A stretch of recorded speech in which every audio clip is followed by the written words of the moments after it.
gorgeous Sunday afternoon as the Rockies get set for another interleague matchup with the Minnesota Twins. It's the rubber matchup as the Rockies won Friday night. Minnesota won last night 9-3. Final ball game before the All-Star break 2014. The 85th edition of the Midsummer Classic will come to you from Target Field in Minneapolis, the home field, obviously, of the Twins. Again, a perfect afternoon for baseball. Glad, as always, that you are with us. Welcome upstairs, everybody, with Jeff Hewson. I'm Drew Goodman. Brett Anderson makes his return to the Colorado Rockies this afternoon. He has missed the last 3 months. He didn't hurt himself pitching. He hurt himself swinging the bat. It's good to see him back, though. First time in 29 years I've seen somebody break their finger on a swing where it hurts him so much and it just... there's nothing you can do about it. He's trying to shake it off, look at it, say, well, is it really broken? I'm not sure. Let me go out there and try to pitch. Because that was the last out of that half inning. So he goes back out on the mound, still looking at his finger, makes one pitch and decides, you know what, this is not going to work. It's going to be interesting to see what he has out there today because it's really like opening day for him. His spring training was 2 rehab starts down in the minor leagues. But for the Rockies, he had thrown 15 innings, done pretty decent. I mean, 0-2, that's not good, but his ERA was 3.6. So when he goes out there today, you're just looking for him to maybe give you about 90 pitches or so because in reality, he probably should have gone out on one more rehab start, but he didn't because they needed him so bad, and I know he was anxious to get back out here on a major league field. Well, to remind people, he'll sink the baseball. He works very, very quickly. He has a good breaking ball. This is a guy that a couple years ago started for the Oakland A's on opening day, and we know how pitching-rich they tend to be over in Oakland. Well, and that's the thing, what Brett Anderson is going to do. He's got a lot of experience in the big league, so he knows how to pitch, even on those days when you go out there and you don't have your best stuff, because the veteran experience lends itself to, hey, I've been in this situation before, I know how to fix it. Well, the Rockies starting to get some guys back, Cargo back, Nolan Arenado back, and today they welcome back Brett Anderson, a guy who's been here all year long and headed to the All-Star game, Charlie Blackmon. He had quite a day yesterday. More on Charlie when we return.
Rockies baseball on Root Sports is brought to you by your neighborhood Toyota stores. Toyota, let's go places. By Inova Cancer Care. Inova Cancer Care, advanced prostate cancer treatment. Visit InovaCC.com. By CenturyLink, your link to what's next. And by Southwest Airlines, find our fares online only at Southwest.com. Beautiful Sunday afternoon in the Rocky Mountains. And last night in Lodo, though the Rockies came up on the wrong end of a 9-3 final, Charlie Blackmon did all he could. He went 5 for 5. This is the same guy the opening week of the season. In fact, the home opener went 6 for 6 at Coors Field. He'll have a busy next few days because he's headed to the All-Star game, and he's just getting primed with the performance last night. So hopefully Charlie has more in store this afternoon as the Rockies look to take out the Twins. It's Colorado, it's Minnesota. Come on back to 20th and Blake with us.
On rake. What an April for Charlie Blackmon. And it's now a 25, 26, 27, 28 in a row. New team record. Arenado, bare hand. Got him. Oh, what a play by Nolan. Barnes and Blackmon's going to go first to third. He got by him. Blackmon will score. Brandon Barnes coming home. Throw is not going to get him. Unbelievable. Ball well hit right center field. Barnes, what a catch! Wow. Unbelievable! And that's back up the middle. Could be two. There's a flip. How do you like that? Does not get any prettier than that double play. Tulowitzki has hit it out. Oh, it's the Cargo Tulo show. Boy, if we missed that. That's great to see, isn't it?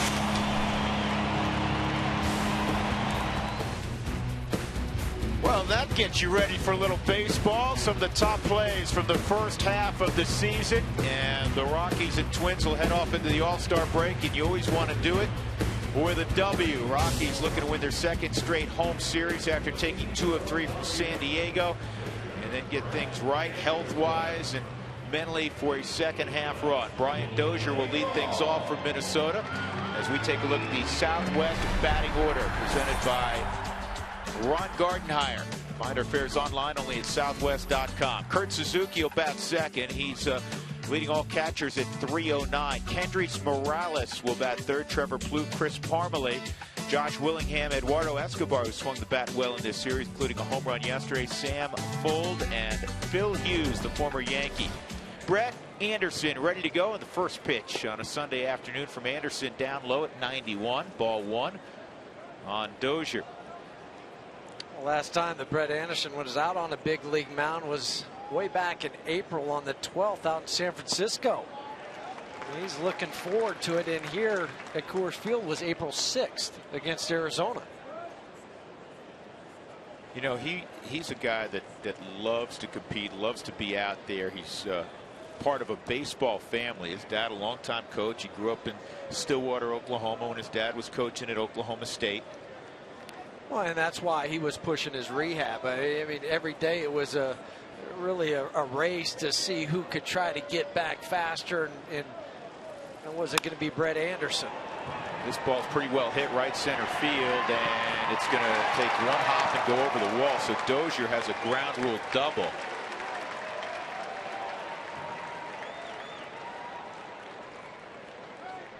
Well, Dozier's more known for his pull power with the home runs, but the four-seam fastball, he drives to right center field on the Mike Shaw Subaru Supermo, and then with the hard dry warning track, hops out into the bullpen. So Dozier at second, and Kurt Suzuki, who handles the bat well, and that's why, in addition to his .309 average, why he hits in that 2 spot for Gardenhire. Well, he takes high ball 1. And also why Troy is keeping Dozier close at second base, and DJ's at his normal position at second. So Troy shaded up the middle. There's a lot of area going there, but that's not where they think he's going to try to hit the ball. It's going to be to the right side to advance the runner. And Suzuki trying to go that way, fouls it off, and it's a ball and a strike on Suzuki. Let's check our Inova cancer care numbers on Brett Anderson. Painless outpatient treatment of prostate cancer. Visit InovaCC.com. Well, in those first 3 starts, he had 33 ground ball outs, just 11 flyouts. 2 rehab starts down with AAA, 9 1/3, 8 hits, 8 strikeouts, and a .96 ERA. That's a good looking pitch right there, in for a strike. Calling balls and strikes, Mark Ripperger. Chris Caccioni's at first, Paul Nauert at second, Angel Hernandez is at third. Caccioni has to like it, having this game here in Denver before the break. Yeah, he gets to drive 10 minutes and go home. This is going to be a tough play, no play. How about that? I mean, DJ's playing deep. Anderson is not going to be able to get there. And it's an infield hit, and it's first and third. And this is looking eerily familiar to what we witnessed last night when Morales doubled in 2 runs before there was an out. Right, and this swing from Suzuki, it's a down and in slider, slurve. He hits it off the end of the bat, and if you wouldn't have seen the swing, you would have thought, wow, that's a pretty good bunt that he pushed to the right side.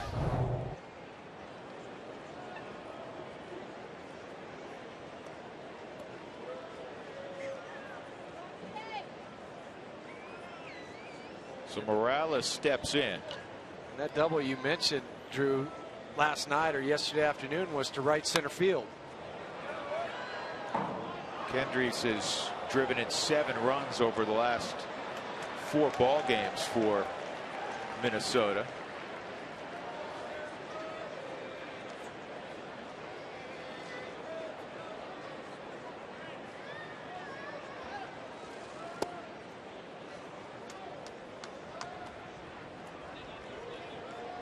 Anderson trying to get a ground ball here. He'll take a couple outs for a run. Morales does not run well.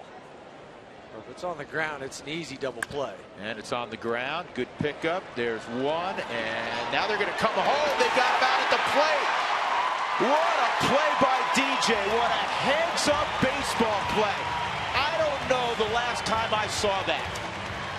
And it's all because initially the runner at third did not break. Dozier, he waited until Arenado started to turn it. But give a small amount of credit to Nolan because he looks Dozier back at third base. Watch him catch the ball. He looks at Dozier right there. That freezes him enough to allow DJ to make the throw home. I mean, you're asking for a double play. You're not thinking there's going to be a 5-4-2 double play. Brett Anderson has to dive to get out of the way. He didn't know which way to go, but he did the right thing. Move, let DJ make the throw. This ball lined toward right center field. Cargo can't get it. Morales fortunately doesn't run great, and he's going to get a stop sign on the double by Plouffe. So the Rockies not out of the woods yet. But I'm still marveling at that double play, and it's why you have to get used to throwing the ball everywhere. You know, a second baseman, he's used to firing, 90 feet or less typically, and then he has to make a 130-foot throw, 128 to be exact. Think about the throw also from Brian Dozier yesterday to get to Charlie Blackmon at home, another second baseman play. Those are baseball instinct plays. They're not just your normal run-of-the-mill plays. But again, watch Nolan. Look, Dozier's only a step off the bag. That helps DJ. Now out of the corner of your eye, as you're catching that ball, you know that guy is going home. So all you have to do is make a good throw right at the chest. Don't make it a perfect down by the ankles. That's a thing for young infielders to learn, is just give him a good throw. It doesn't have to be perfect. Let the guy catch it and then apply the tag. Working against Parmalee. Originally, Arcia was in the starting lineup for Minnesota, but he was not feeling well last night and evidently not feeling much better today, so he was kind of a late scratch. Oswaldo Arcia. And it's a 2-strike count now on Parmalee.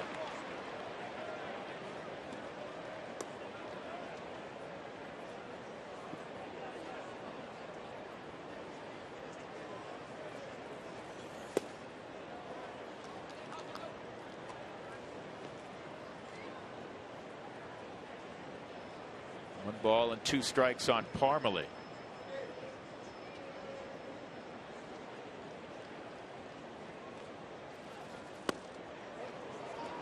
Couldn't get Parmalee to offer there, and it's 2-2. The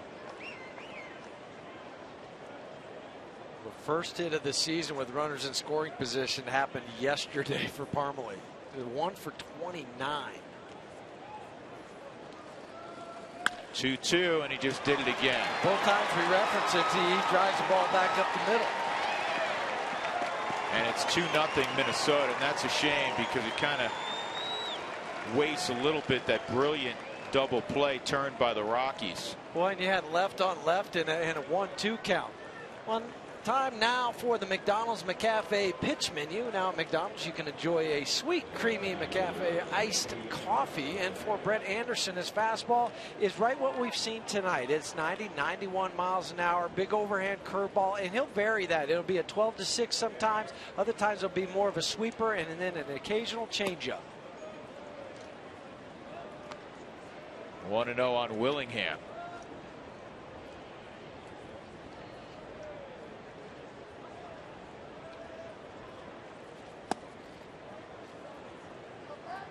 Four hits in this first inning against Brett Anderson. 2 doubles, 2 singles. Willingham in a protracted slump, just 3 for his last 37. I probably shouldn't say that. No, don't say it. Every time we mention numbers that are negative. If only we had that much control, though, Drew. Yeah. Save your tweets, folks. Just dispensing information. 3 balls and a strike on Josh Willingham. So Doug handed me one. I could try this in reverse, because Willingham with 2 outs and runners in scoring positions hitting .400.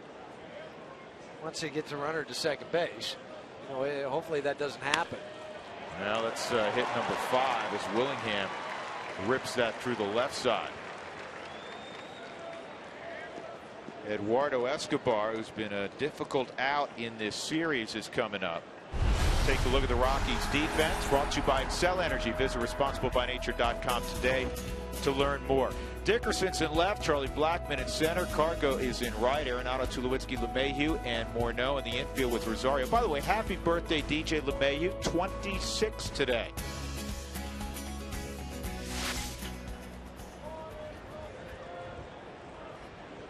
Escobar a home run yesterday. He's 4 for 9 in the series. And he takes a strike. Versatile guy. He's playing shortstop right now with the Danny Santana hurt. We'll be back. Santana will after the All-Star break, and this is going to be a gapper. Wow. 1 run is scored, and now a green light for Willingham. He'll score, and it's 4-0 Minnesota. This is not the return that Brett Anderson was hoping for, at least not initially. Had 6 hits in the first inning, 3 doubles. And the 3 doubles have all virtually been in the same spot. You can throw a blanket over them. Yeah, they're just trying to take a pitch away, and this one is up and away from Escobar, and he hits it to right field. But all 4 of the runs have come with 2 outs, and those are the backbreakers. Those are the ones that you come off the field, go, man, one pitch after that double play, and you're out of the inning without giving up anything. It's a Minnesota team that came into this series with the tied for the 3rd lowest batting average, 244 in the American League. And it's a team that used to have a lot of big names on it. A lot of those big names are now on the Rockies. Kadire and Morneau. And no Mauer. Joe Mauer's hurt. Got an oblique strain. And the guys they're running out there are not exactly household names. I mean, if you had Eduardo Escobar in your fantasy league, good for you. But I personally didn't. A deep Twins fan. Right. Ball and a strike on Sam Fuld, the 8-hole hitter here in the first inning. And no disrespect to the guys that are playing for Minnesota today. I mean, they're big leaguers, but they're a team in transition.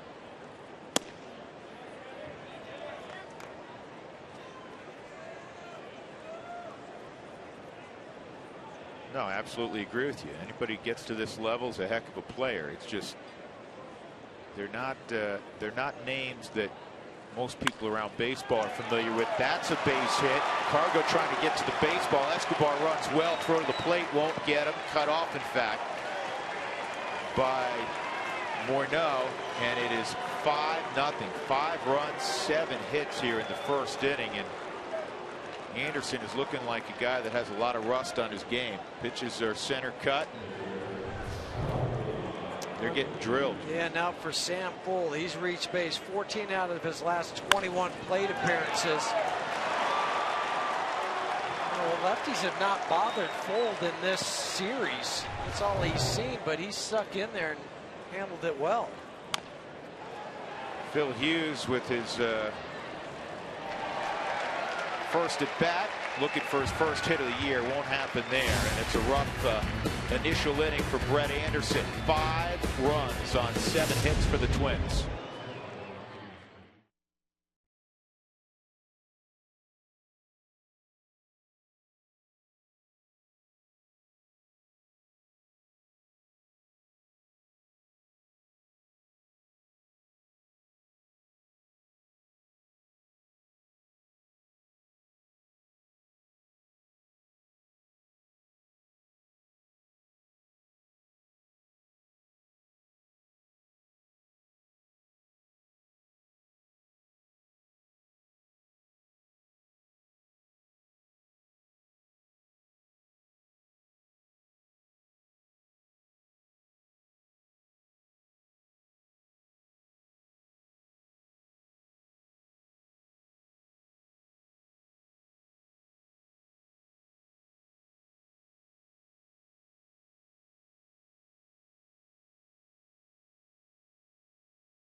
and gives up 5 runs in the first inning on 7 hits. Charlie Blackmon is 7 for 8 in the series. That's pretty good, including 5 for 5 yesterday. Here's the rest of Walt Weiss's lineup, brought to you by Southwest Airlines. Find our fares online only at southwest.com. Cargo will bat second again. He was in that spot yesterday. A couple hits, including a ribby, single and a double yesterday for Cargo. Tulo, Morneau, Arenado. Corey Dickerson will bat 6. Willeen Rosario, who had yesterday off, will bat 7th. DJ LeMahieu, the birthday boy, 8th. And let's take a look at Phil Hughes making his debut against the Colorado Rockies. Has never pitched against Colorado. His Inova Cancer Care numbers. Inova, painless outpatient treatment of prostate cancer. Visit InovaCC.com. Just look at this number right here. 11 walks on the season. That's the lowest walk percentage in the major leagues. Next up would be Clayton Kershaw at 1.2, but for Phil Hughes it's 0.8 walks per 9 innings. He throws strikes. He'll throw the ball up in the zone with a 4-seam fastball. To your point, Huey, between April and June, at one point he went 178 batters without issuing a walk. You kidding me? So basically the game plan's got to be, he's going to throw something in the strike zone. You got to be aggressive. Yeah, and it's going to be a fastball, that a 4-seam fastball that he throws. I mean, there's not a whole lot of messing around. We'll cut it on occasion, but it'll sit at 92 to 94. And he's a powerfully built guy, wide shoulders, 7 years with the Yankees, former #1 pick of the Yankees back in 04, 23rd overall. He's had some good years with the Yankees. Last year was not one of them. No, all-star year back in 2010, and then that kind of started the spiral after that with the arm problem, arm fatigue in 11. And then 2013 fell way off at 4-14, then signed a 3-year deal with the Twins this offseason. 3-year deal for $24 million. Outside 2-2. And for a club that is 7 games beneath 500, Phil Hughes, kind of like we talk about with De La Rosa, he's 9-5, and of course Jorge, there's a strikeout. Jorge with 10 wins against 6 losses. So you see you got 4 games over 500 on a team that's below 500. That gets your attention as well. Well, and he's also good out on the road, which you look at the numbers for Phil Hughes. He's at a 537 at home at Target Field. And that's a pitcher's ballpark, but out on the road, 229, 6-2. Likes pitching away from there. Cargo in the 2 spot yesterday. This goes back to what Walt was doing with Michael Kadire at the start of the year when Michael was healthy. He had a power guy in the 2 spot. Cargo's been there before, not just hasn't happened this year. 24 other times he's hitting the 2-hole in his career. It doesn't matter where he hits. No, but it goes back to something that Walt learned from Tony La Russa when he was with the Cardinals and the A's. It's just, sometimes you put a guy there that's not what you would think be a prototypical type of guy, where he's going to bunt, move the guy over. Cardinals thinking about hitting it out. With La Russa, he did it in St. Louis sometimes with Larry Walker. Jim Edmonds hit second in that lineup. You think of Jimmy Edmonds is a power guy. Yeah, look around baseball. More managers are doing it. And Cargo serves this ball to deep left center field, and nobody's going to catch it. And Cargo's going to have a stand-up double. That is how strong he is. Jeff, he hit that about 400 feet off his front foot with one hand. Well, that's why he's been an all-star before, and that's why when he's in the lineup, he does such wonderful things. And you'll get a great illustration on the Mike Shaw Subaru Supermo. When that foot comes down, the pitch is away. It's running away from Carlos. Look at this. Look at that top hand. That's his top hand. It's gone. It's off of the bat. And to hit it at the base of the wall at 390. Pretty good. Nice to have that kind of talent. Yeah. Huh? Kids, don't try that at home, though. No, might not work out the same way. Here's Tulo. And Troy takes a strike. Yeah, a name like Phil Hughes and a guy who's been around a little bit, 28 years of age, and you say, wait a second, he's never faced the Rockies, never been to Coors Field. Seems a little odd. Well, even when the Rockies went back to New York, he was that's part of the time when he was hurt. And the only guy naturally who has faced Hughes is in the on-deck circle, and that's Justin Morneau. And he's 2 for 16 against Hughes. Those 2 hits were of the home run variety. That's right.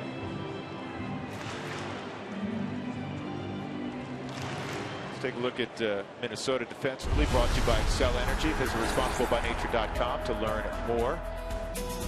In the outfield, Josh Willingham in left, Sam Fuld in right, Sam Fuld in center, Chris Parmelee in right, Plouffe, along with Escobar, Dozier, Morales in the infield. Kurt Suzuki's the receiver. He's doing a good job this year. Typically has been a very good receiver. Number of seasons in Oakland. 2-strike count on Troy. Rockies down 5-0.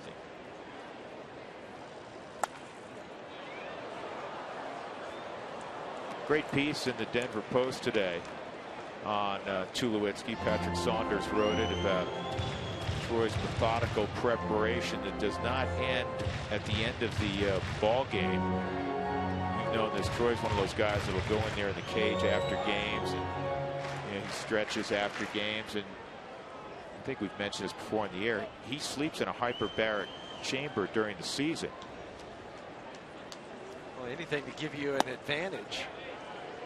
But the part I took out of that piece was, if he does have a bad game now, he doesn't go in the cage and just beat himself up for hours upon hours. He knows that, okay, that wasn't good. Let me just take some swings to get back to where I feel right before I leave the stadium. And he won't always take batting practice out on the field. And some of that he learned from Jason Giambi, who he has a very close relationship with. Here's the 1-2. And this is kind of served out there to shallow left center field, but Fuld will get there. 2 outs. And he works out in Las Vegas, where he lives in the offseason with Giambi.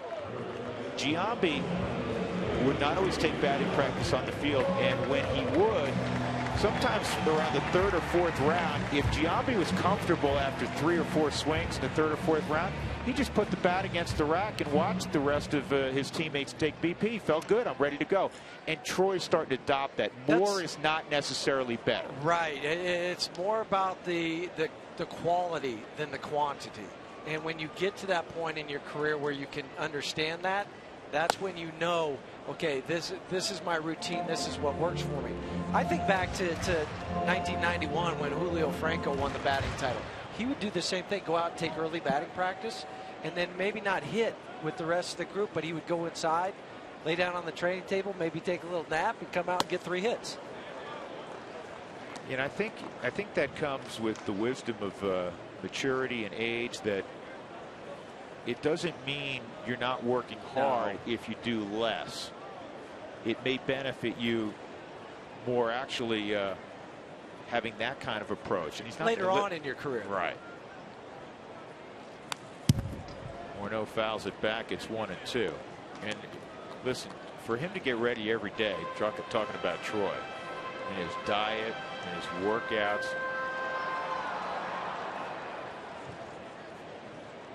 he has a few in the game that work as hard as he does at his craft and his body and everything that will make him a better baseball player. Here's the 1-2. Outside, 2-2. Morneau facing the Minnesota Twins for the first time. He didn't last year after the trade to Pittsburgh late in the season. 7th in all-time games with the Twins, 7th in hits produced, 3rd in home runs with 221 in a Minnesota uniform, 5th in ribbies with 860. 2nd best slugging percentage all time. And a foul tip that was not held by Suzuki. Again, those are the numbers, all-time ranks with Minnesota, going back to 1961. He'll get a huge ovation tomorrow when he's introduced during the home run derby at Target Field. And what was nice prior to the game today, the Rockies recognized Morneau, Charlie Blackmon, and Troy with, out on the field, so the fans here could give them a proper send-off. Yeah, nice touch. I agree. Because they brought their jerseys out, they held them up, the guys could look at them and see what they're going to be wearing tomorrow and Tuesday.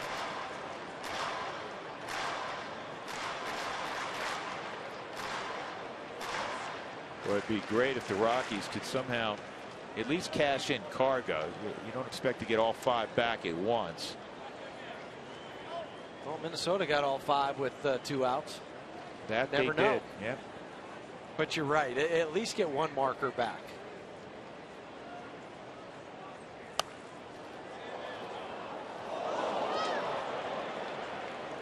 This Phil Hughes just pounding that fastball. And he's a big, strong guy. 6'5", 240. Some comparisons to Chris Young when Chris Young threw hard. Now, Chris Young doesn't throw hard anymore. It's 6'10", Chris Young. Yeah, but he never really threw 95. I mean, when he was throwing hard, it was 91, 92. It was elevated, but with Phil Hughes, it's 95 up by the letters. Yep.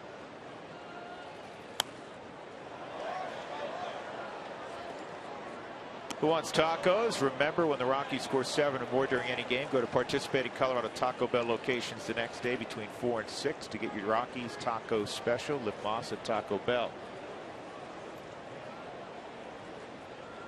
It's the 9th pitch coming of the at-bat. Cargo a 1-out double to deep left center. It's 2 outs now, and that pitch is away, and it's 3-2.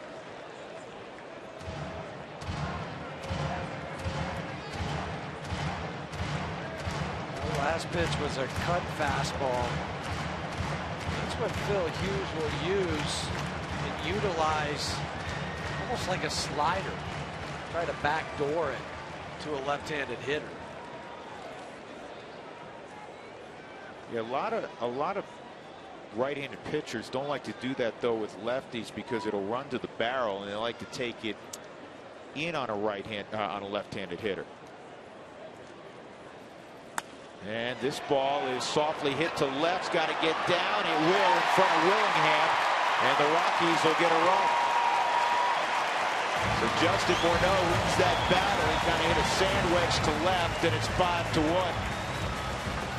Well, just put the ball in play and good things will happen.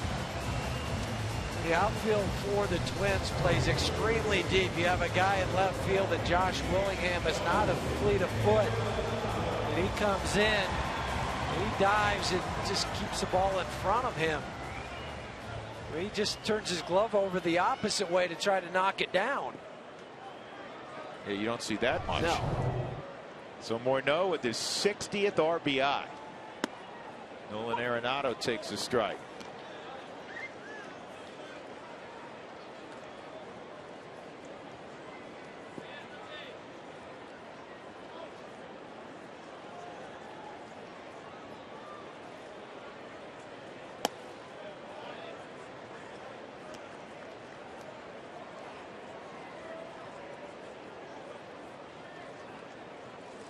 So with that RBI, it pushes Morneau up into a tie with Adrian Gonzalez for 4th in the National League, tie for 4th. This ball is hit well left center field, and that's over the head of Willingham. Morneau will score easily, and the Rockies put together their own 2-out rally. Nolan Arenado with an RBI double. That's his 30th ribby, and it's 5-2.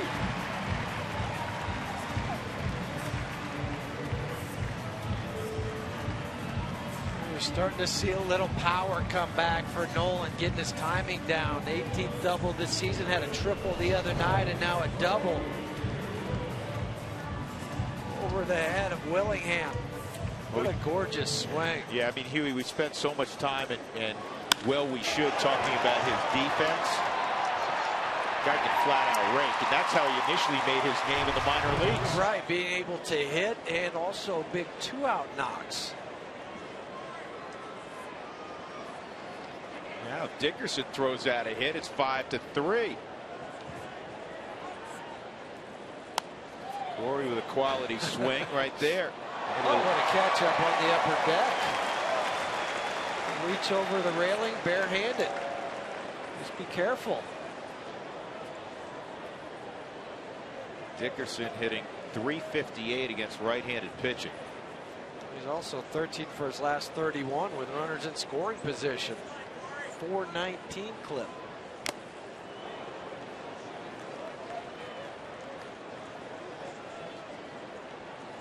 This is a good matchup for Dickerson because Dickerson's a guy that can catch up with any fastball, and I don't know how much you're going to see Hughes throw that big curveball at his at altitude. Well, he only throws it 13% of the time anyway, so but why would he go and say, well, then I'm not sure how it's going to break?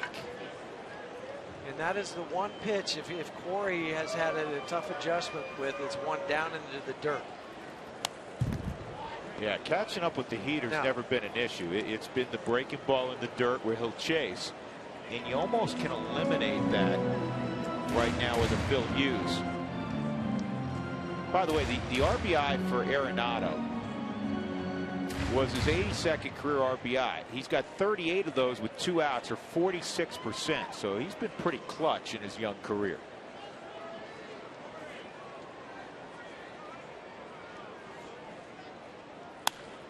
And Dickerson hits it in the air, Fold tracking it, and he'll have it. But the Rockies do answer back after Brett Anderson gave up 5 in the first. The Rockies respond with 2 outs.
Anderson is on the hill. He'll face Kurt Suzuki second this inning. He did in the first inning as well. Suzuki got a little bit of a dribbler. He told me it was going to be interesting because of his 87 previous outings in the big leagues.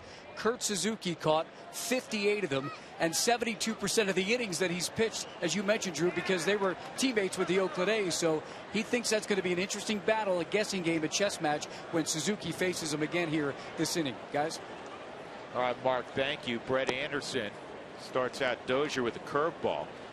Brett gave up 5 runs on 7 hits, and other than an infield hit by Suzuki, all the other balls were pretty well struck in that first frame.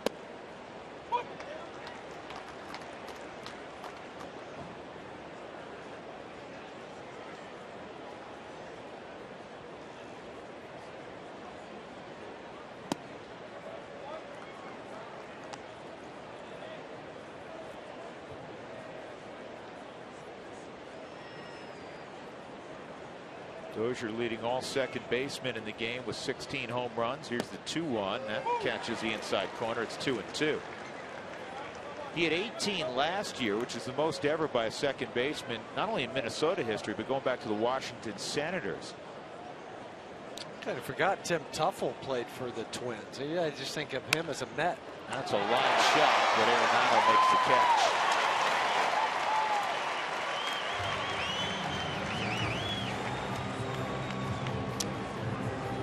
Slider inside to Dozier.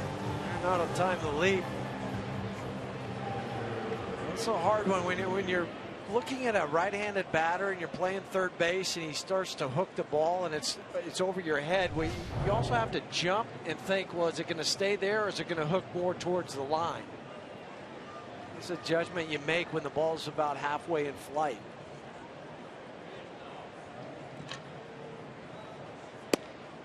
Just off the outside corner on Suzuki.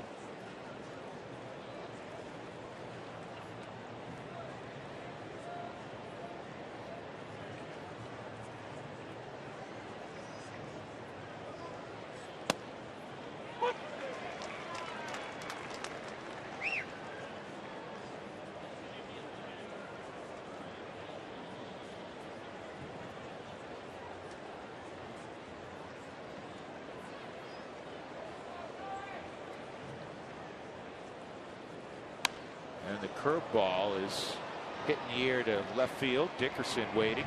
2 outs.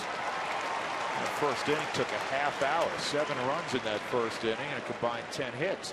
Hey, tweet your question using the hashtag Toyota Talk and watch as we answer your questions during the 5th inning of every ball game.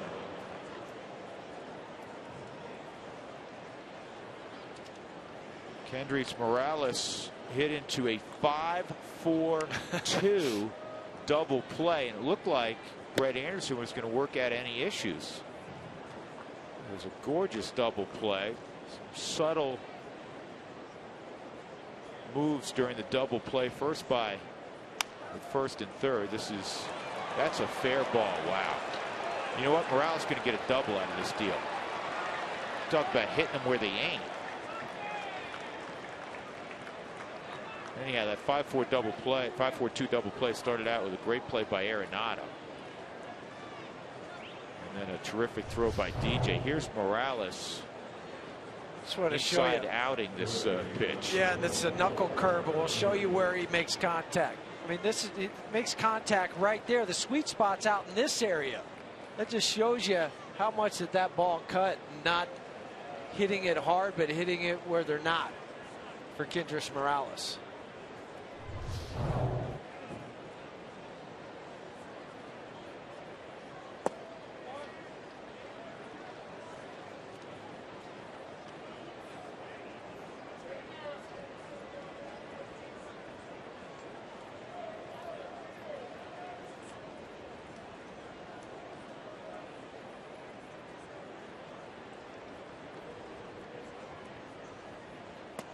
That's down low.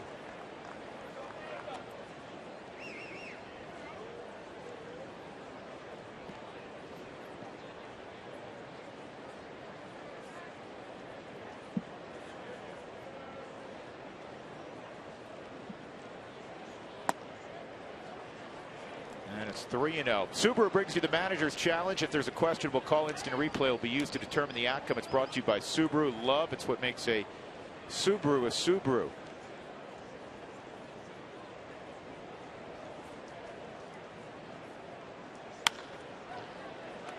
Ground ball to Tulo. He's got time.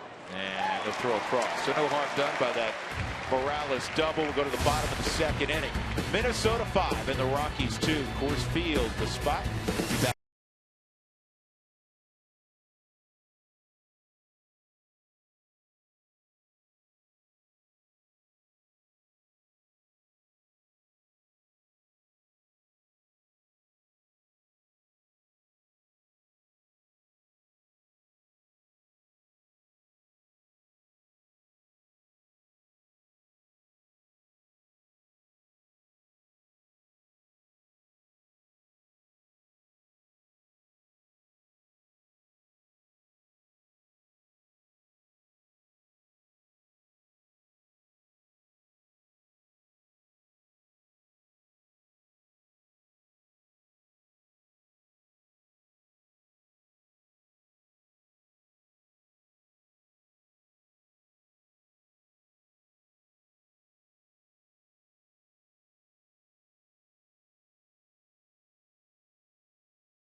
It is time for you to tweet us your Rockies fan photos. Use the hashtag #COFanPhoto for an opportunity to have it shown during a game broadcast. It's brought to you each day by AT&T. Gorgeous day at Sloan's Lake. Not all that far from here. Man, it's beautiful out right now. Hopefully it holds. I know there's been some dangerous thunder showers in the area the last couple of days. So when you see those clouds roll in, be safe. Hughes with the first pitch, a strike to Aline Rosario. The Rockies had optional batting practice today. Aline was one of those guys that came out and hit on the field. Not unusual for that to happen on a Sunday, also the day before the All-Star break.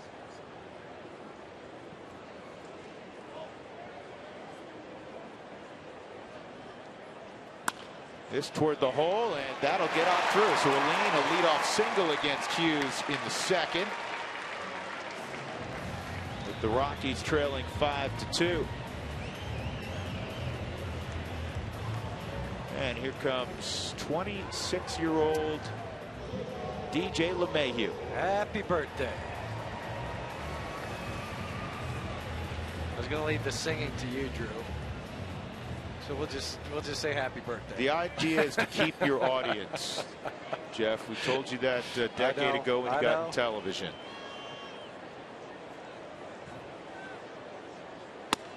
And LeMahieu takes a strike. DJ 1 for 3 yesterday afternoon. He's got a 5-game hitting streak going. He's hit .360 on the homestand. The Rockies 4-5 on this homestand.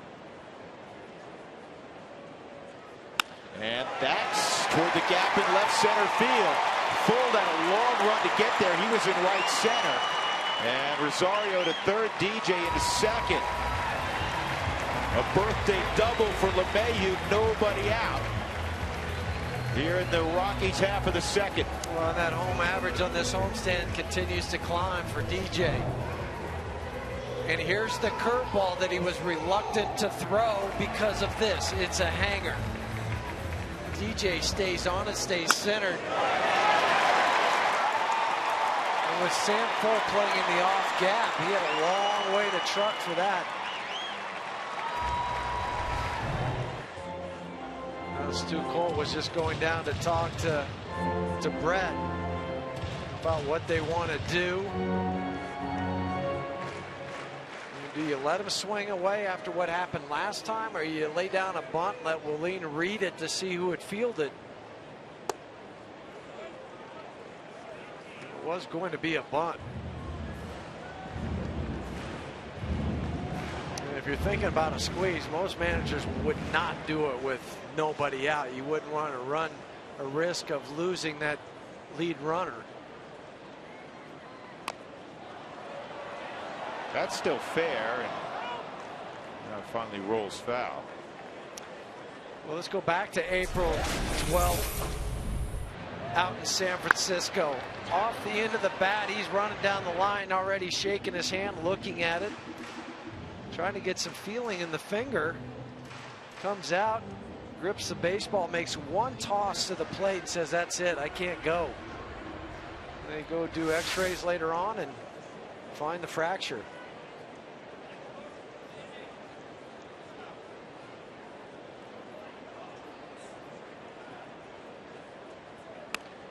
And he drags this beautiful bunt by Anderson. How about that? 5-3 as Anderson gets his first 2014 RBI. Man, he could practice all during spring training and not roll one out there any better than what Brett Anderson just did. Yeah, and not only is that his first 2014 RBI, it's actually his first career RBI. Yeah, so he pulls the ball with him, brings it with him. Phil Hughes cannot reach it. Allows Aline to come on home and DJ to move up to third.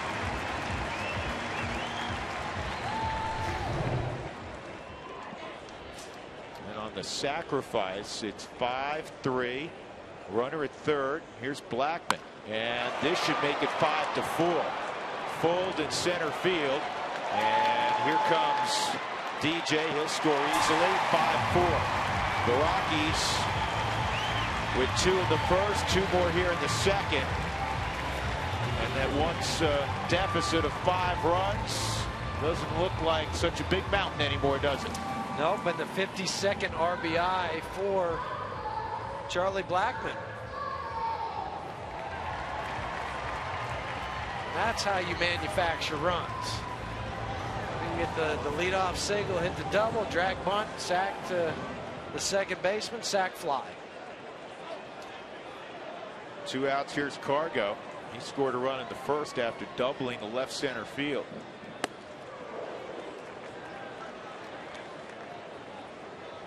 You know, Cargo has 4 hits and 10 at bats since his return. And he'd probably be the first to tell you he still hasn't squared one up yet. Well, for the most affordable and flexible way to purchase rooftop tickets, check out the On Deck Rooftop Ticket Package. It's available online only. Visit Rockies.com/rooftop for more information. Next half inning, we're going to visit with the new head coach of the Wyoming Cowboys in football. Craig Bohl will be with us. You want me to break into the fight song, or you want to wait on that one? You asked me not to sing. Okay. This ball is pulled right at Dozier, and that'll end the inning. But the Rockies come up with a pair of runs. Rosario a single, LeMahieu a double, Anderson and Blackmon the ribbies. And it's 5-4 as we go to the third.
On Root Sports is brought to you by the Ford F-150. It's not just a truck, it's an F-150, and it's built Ford tough.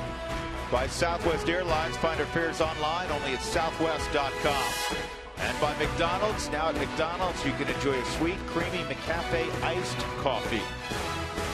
Well, things have tightened up considerably here on a Sunday afternoon in front of the All-Star break. The Rockies now trail the Twins just 5-4. Top of the third inning, Chris Parmelee will lead it off against Brett Anderson. With Jeff Hewson and Mark Stout, I'm Drew Goodman. Parmelee in his first at bat had a 2-run single up the middle. And this one he rolls to Justin Morneau. That'll be an easy play. We have a special guest, as we teased last inning. The new head football coach at the University of Wyoming, Craig Bohl, joins us. Thanks. Good to see you. You bet, Drew. Thank you. You know what? I don't think Wyoming could have made a better decision after you ran a ram shot through the through what I always used to refer to as 1AA. I can't keep the letters straight anymore. But the 3 straight national titles at North Dakota State. Well done. Well, thanks so much. And I'm a 1AA guy also, and it's a pleasure to be on. You know, I'm being from Fargo. Big Twins fan, but today I'm certainly, and more than that, now I'm a converted Rocky fan. Yeah, we have. You know what? Honestly, there's a ton of Rockies fans in the state of Wyoming. A lot of season ticket holders from Cheyenne and Laramie, where Huey went to school and was a big star when they were playing baseball up there. That's another subject. We have baseball back on the Front Range at more of these schools. But Craig, Wyoming has a rich football tradition. You have to be real tickled to be the head man up there. Well, it certainly does. And what's interesting, when I was a young coach at the University of Nebraska, our athletic director was a guy named Bob Devaney. And Coach Devaney and I used to sit out by the swimming pools during our Orange Bowl games, and he had great things to say about Wyoming and Gene Huey and just a whole host of guys. So I knew about the rich tradition. And so it's our hopes to return Cowboy football back to national prominence.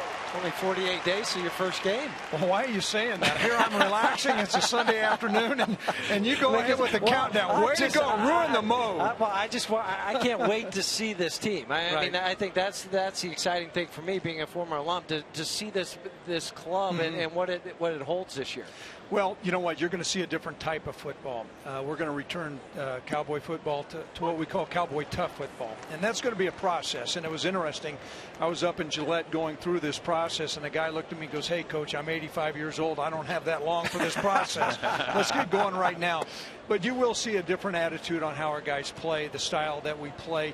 If you took a look at the Nebraska teams in the mid-'90s, and then we basically put that in play up at North Dakota State, and we're going to put that right in the state of Wyoming. And we really believe the people of Wyoming want to see Cowboy tough football. Well, I'll tell you what, I had the pleasure of calling a number of Nebraska games when you were coaching, I believe, the outside linebackers at Nebraska in the mid-'90s, and that was at the height of the most recent vintage of great Nebraska football. And you did the same. I caught your games at North Dakota State. You were a physical team. And I think football has to be played by the culture of the people. You know, in Pittsburgh, they play physical football. I'm from New York originally. The Giants play physical football. That's what you have in Wyoming. You got some tough Cowboys up there. Well, you know, it's interesting you bring that up, because I think the nature of the football team needs to reflect the fabric of the state. And I've traveled our whole state, and you're right. We got some tough coal miners, cowboys, oil workers.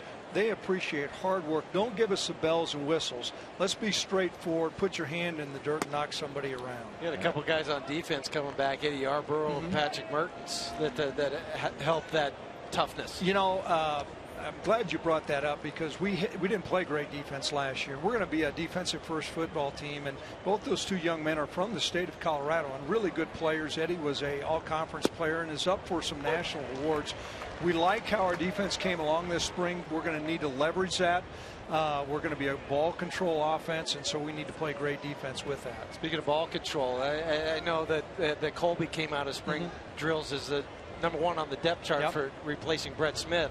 I mean, that's got to be a little bit of a challenge for you going into the season. Well, it certainly does. I mean, Colby was our third-string quarterback last year, and I don't care where you're at. You get down to your third-string quarterback in a hurry. That's going to have a transition. But you know what? He's really taken the bull by the horns. He had a good spring. Certainly our style of offense is going to change, and we're going to leverage his strength to make sure that we don't put him in bad situations.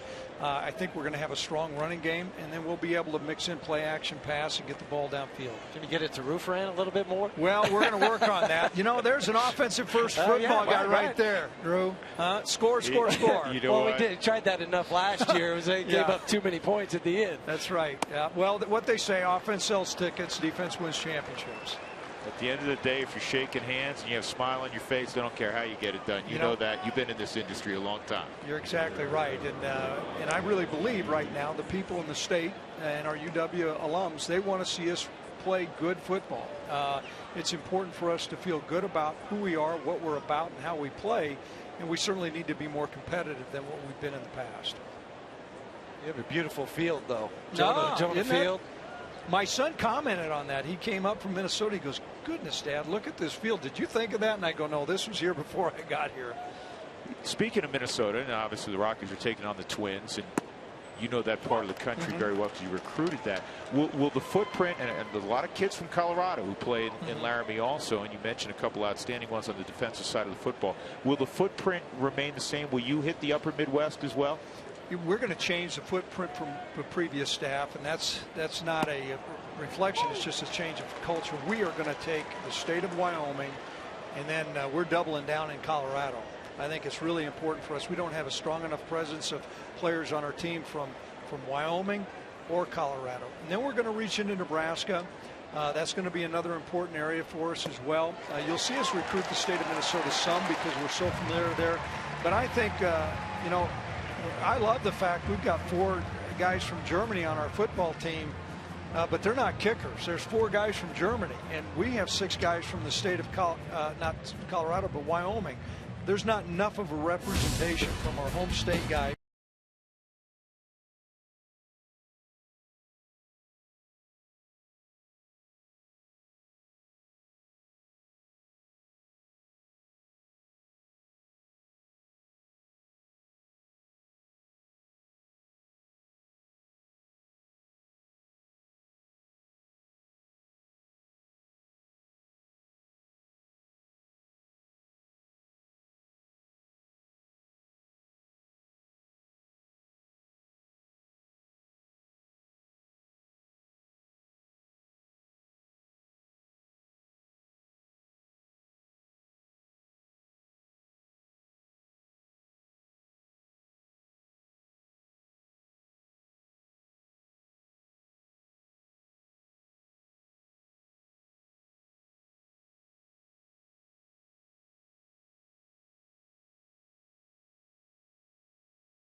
This one's been entertaining thus far, and it looks to stay that way. Final game before the All-Star break, 5-4 Minnesota right now. Rockies coming up with Tulowitzki, Morneau, and Arenado. In the third, Wells Fargo customers get your 2-for-1 Rockies club level tickets today by going to wellsfargo.com/Rockies. Wells Fargo Bank, member FDIC. Tulo, a fly ball to center field his first time up. That's fouled off. We continue on with Craig Bohl, the head coach of the University of Wyoming. And it's never too early to talk football. Never too early. How did spring go, by the way? You know what? It was good. You know, for me, it was a challenge just getting to know our players. And for them to get emotionally bought in, to really believe in our coaches and what we were teaching them. You know what? I really have been pleased with the attitude. You know, everybody around the country asks, okay, what's been the thing you've been most pleased with going to the University of Wyoming? And resoundingly, the number one thing is the attitude of our players. They want to be good. They want to be good. It's our job as coaches is to show them how to be good. And you know, I can remember my mentor, Tom Osborne, and I played for him and worked for him. He said, hey, that's why they got coach on your shirt, to show them how to be good. And there's a base hit to center field. So the Rockies have the time run aboard here in the third after trailing after the first half inning 5-0. Now you're going to be on television quite a bit. We're thrilled that you're going to be on our air 3 different times. I know early we have you against Montana. We have you in the border war against Colorado State in Fort Collins. That'll be a hell of a football game. And then you'll be down in Albuquerque taking on a New Mexico team. And I had them actually last year. They're getting better, and they want to play physical football also. So this is on the ground to second. This could turn into a... Oh, the ball's dropped, but on the transition. So Tulowitzki is out at second base, and Morneau safe at first. Well, and what the umpire's looking for on this transition is where does the ball go? If the ball starts to go up in the air, it's coming out of his hand. If he dropped it straight down, he would never have control or possession of the baseball. So he catches it, and then that comes up and it starts to go out. So that's what the umpire at second base, Paul Nauert's looking at. Was it the transfer? He had secured the ball in his glove, and that kept the double play from happening. I'd say Coach Davies got it going a little bit down there. You know, his background, all those years in Notre Dame, he's a prince of a guy, and there's a real commitment by the Lobos to play hard-nosed football. and that'll certainly be a challenge for us as we go. Yeah. So we have you 3 times. You're on. I know you're on ESPN a bunch as well, so you're going to have a lot of exposure next year. Well, I think that's really important. You know, we're going to play a great brand of football, and for us to have a national exposure, and then we certainly appreciate being en route as many times as what we're on. That's a great footprint, and we appreciate our partnership. And that's lobbed into right center field. Morneau's going to go first to third on the base hit by Arenado. You got good luck here, sitting in this chair. Well, you know what? When I first came in, I didn't think I was such good luck. And my son's been to a couple Twins games. He goes, Dad, I've been to 2 Twins games. They've scored more runs in 1 inning than what they did the whole time I've seen them. And so things have switched here in the last couple innings. Well, this time with Nolan, he hit a double in the left center field gap. That jams him on the Mike Shaw Subaru Supermold, but pulls the hands in over the head of Brian Dozier, and Justin Morneau trucking over to third. But you got a couple tough games early in the season. You go to Oregon, then you come back home, and then go to Michigan State. You know, those are high-profile games, and we embrace those challenges. I think it's going to be important for us, you know, to get to know our football team, to recognize there's going to be some challenges. And those 2 teams, and I said on our USA Today poll where I'm rating the top teams in the country, and both of those 2 teams are going to be in the top 10, and not only by my vote, but for a lot of other people. Those are certainly going to be challenges as well. And then, as we said later on, our big rival, Colorado State, the border war, trying to get the boot back. We appreciate the competition that we have, and I know that Root's going to be doing that game as well. That'll be, I tell you what, that is always a lot of fun when Wyoming and Colorado State get together, whether it's in the autumn or the couple of times they get together in the winter. Right, you bet, you bet. Dickerson with runners at first and third and 1 out. Trying to get the Rockies back even with the Twins. Rockies fell 9-3 yesterday. And recall yesterday they had 13 hits, which is a wonderful total, except 12 of them were singles. A little different today with the 3 doubles already here in the 3rd inning. This is popped up to left. Willingham, will they test his arm? Nope, not with Morneau. Not from that distance. So there's 2 gone, and that'll bring up Willeen Rosario. Just too much momentum coming forward for Josh Willingham, and right play for Justin not to go.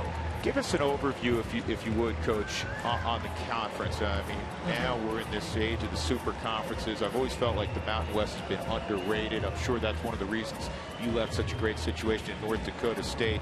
The appeal of the Mountain West. Right. Did you always feel that from afar, maybe people didn't give this conference as much credit as it deserved? Well, there's no doubt. You know, I think the lines between the Mountain West and now what they call the Big Five, they're very blurred. And as you look around the country and the style of football that's played within the league, you know, that's a real challenge as well. And you're right. You know, for me, being at North Dakota State for all those years, I chose to take this call because of a great opportunity and a great conference. And, you know, as you sit around the table at our conference meetings, you see some very learned football coaches who are well-schooled, and it's excellent football. And the NFL rosters are reflective of that as well. And you brought 6 coaches with you. Yeah, we did. We thought that was important to have basically our core, but beyond that, we felt like it was important to have a presence in recruiting. We hired a coach from Fresno State that is a secondary coach that really has a pretty good understanding of the Mountain West, and then also will give us a strong presence in recruiting in California. We did rehire one coach that was on the staff, Pete Caligus, and so we set up shop, and guys are really engaged. Our coaches are excited about the opportunity. We have a state that is really excited. As I've transitioned all around the state, and you're right, there's a lot of Rocky fans in the state of Wyoming, but people in the state of Wyoming are hungry for Cowboy football, and they want to see a good product on the field. When does practice start up again? We start on August the 4th, and so it's just right around the corner here. Huey wanted to make a donation, by the way, before you depart. What is the coach's retirement fund right, here? exactly. Yeah, that's right. Swung on and Just bring missed. the boot Rosario back. goes That's down. right. Well, that's what we're going to work on, guys. There you go. Hey, Coach, it's great to meet you. Nice we to wish see you you. all the best, and we'll see a lot of you on Root Sports this fall. Thanks, Ruth. Thanks. All right. Bye now. That's Craig Bohl, new head coach at the University of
Twins in this last game before the All-Star break. It's also Golden Nolan Arenado bobblehead gnome day. Here he is. And I asked Nolan what he thinks of this guy. It has my gold necklace, which is kind of cool because I actually wear that all the time, and I've never taken that off. So it's kind of cool that they put that in there, and they designed it really well. It looks really cool. So he likes it. We've had, varying responses to the gnome this year. Cargo thought his was a little iffy, and I don't even know if Walt Weiss recognized his, but this was pretty good. Nolan likes it, guys. Well, if he likes it, yeah, we like it. Then we're good with it, right?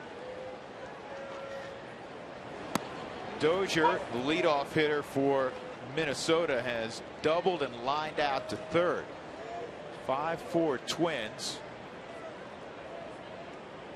And the 63rd pitch for Brett Anderson is in there for a strike.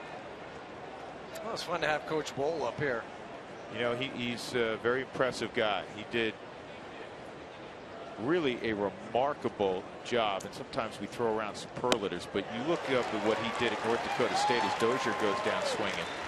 3 straight national titles. I don't care what level you are playing at. 3 straight national titles. 43-2 during that time. 43-2. Think about that. I'm amazed that somebody didn't grab him earlier. Sure. And it says a lot for the University of Wyoming that they were able to make it appealing enough that Coach Bohl left a great situation. 3 national titles there. Suzuki dead center field. Charlie's got it, 2 outs. Part of 2 national titles at Nebraska. So 5 in his coaching career.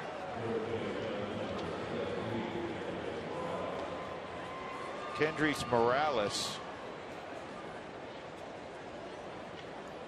with 2 outs. Morales kind of poked a double right down the first base line his last time up.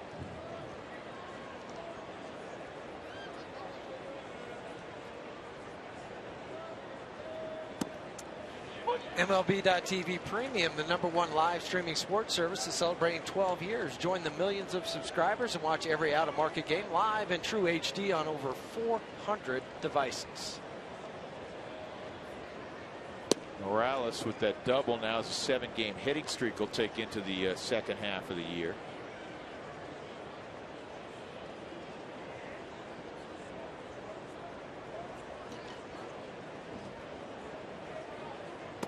For Morales, that's his longest this year. He'd had one other one with it lasted 6 games.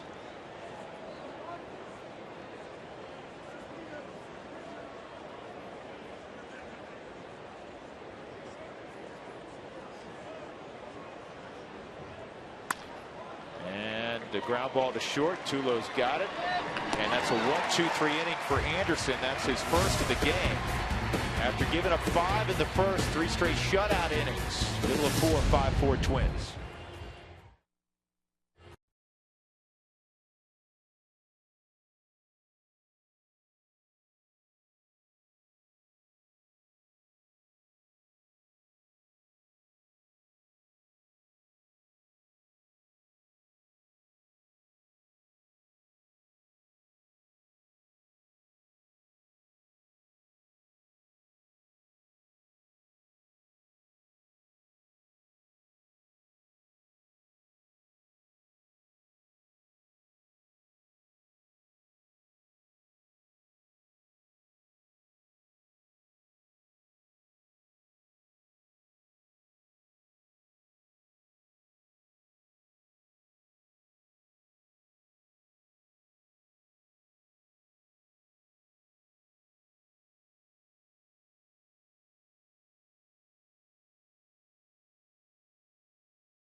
Minnesota leading 5-4 as we go to the bottom of the fourth inning. 8-9-1 in the Rockies lineup against Phil Hughes, who's never faced the Rockies before. The day after every Rockies victory, get 40% off your online order at Papa John's. Enter the promo code ROXWIN at papajohns.com. DJ's been tearing up the American League. He's hitting .459 against the AL. He had a double and a run scored back in the second inning. That .459 average is the best in interleague play this year. Now has his average back up to .282.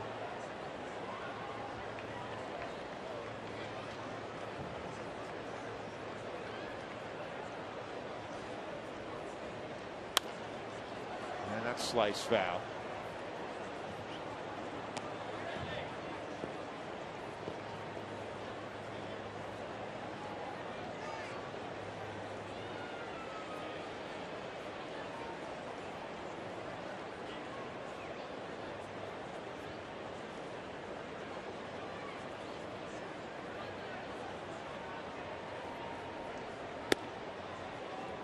Cut that one off the plate, and it's 1-2. See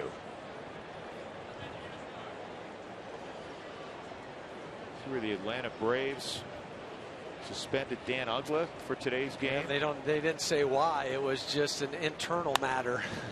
It's been a rough couple of years for Uggla. He's not playing nearly as much. He's still making a big paycheck. He's scheduled to make $13 million again next year.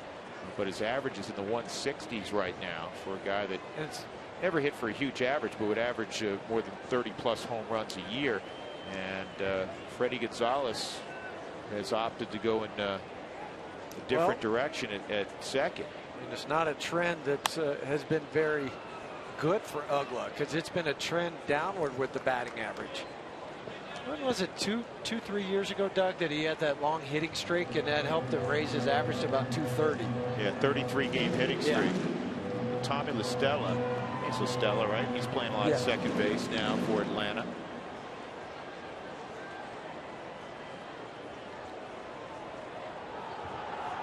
Yeah, 2011 was that 33-game hit streak.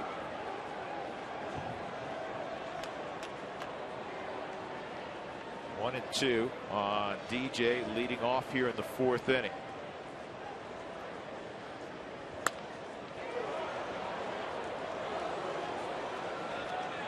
Let's get a roster update for you, because Brett Anderson was activated off the 60-day to make room. Kyle Parker was optioned back to Colorado Springs, and to make room on the 40-man, again, Jordan Lyles was placed on the 60-day, but that again is retroactive. He's already, yeah.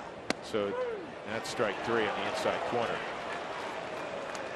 Well, for Jordan Lyles, a couple things. He's already 45 days into his DL stint. So even if he was on the 15-day and then they move him to the 60-day, the time still remains the same. So all it really does is maybe add an extra week, and it had come out a couple days ago. They re-x-rayed that hand. It is not quite healed yet, so that's why they said it'll just buy him some more time. He was scheduled to go out on a rehab, but when they saw that, they had to put the brakes on. Let's see here. Brett Anderson bunts again. I think he's just or just takes. I think he's just going to take. There's no sense swinging and trying to be a hero and hurting the hand again. That's 2-1. And by body language, it looks like he's just taken.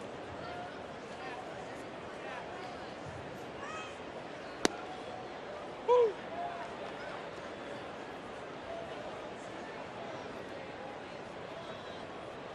Yeah, he's up there as a statue right now. They don't want to risk hurting that hand.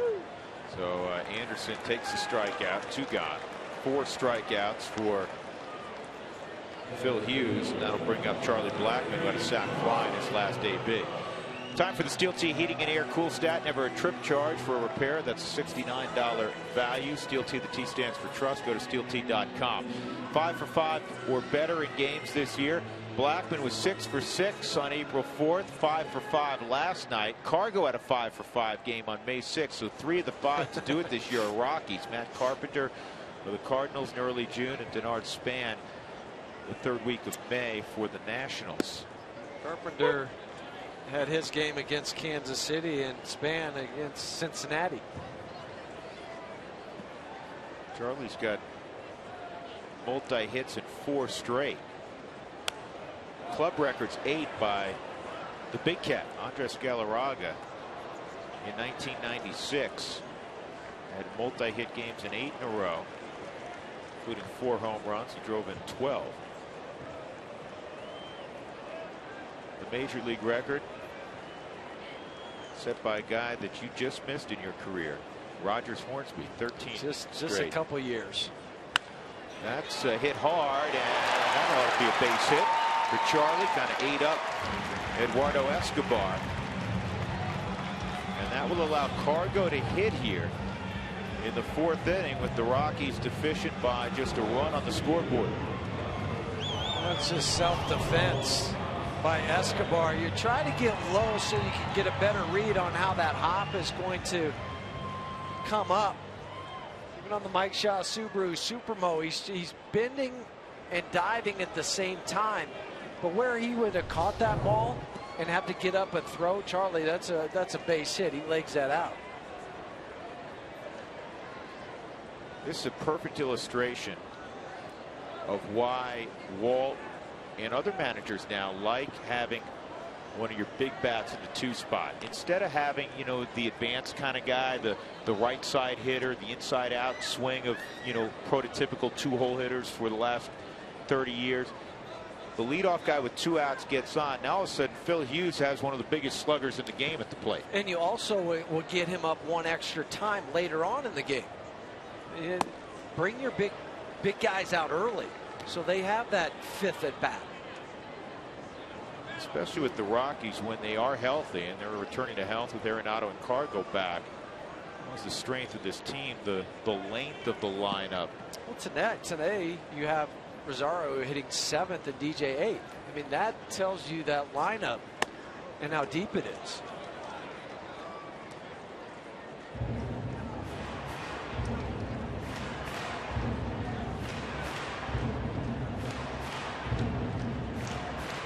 Put a hit up yet on the scoreboard. It's got to be, though.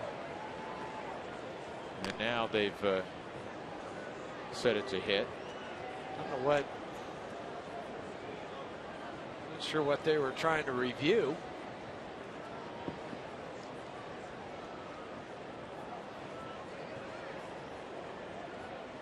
Outside, 2-1.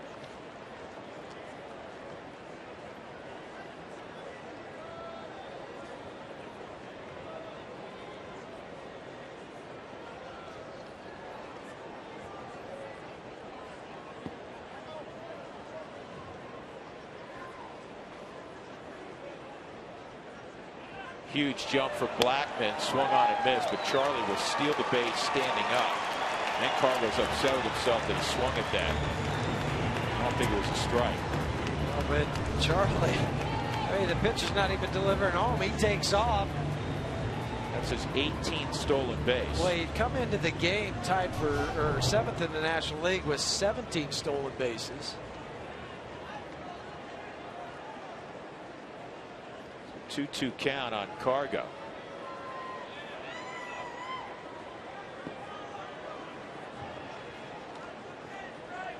See, that 4th pitch was high and in. And this gets away. Cargo digging for first. Suzuki out at first base. Blackman would have scored. That would have been really wild. And Walt's going to go out and then turn around and wait for the review inside. Brian Jones will look at it.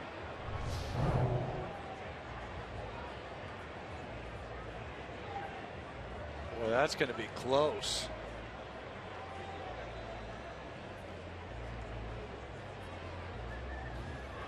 Hit the front part of the bag, and he's trying to help Chris Caccione out. You know what? They're going to take a look at it.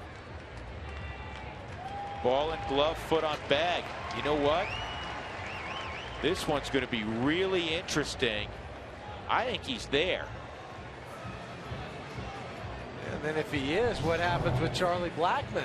Because he was going to score. They would probably have to send him back to third. But that's where the play, you know, how does it play out?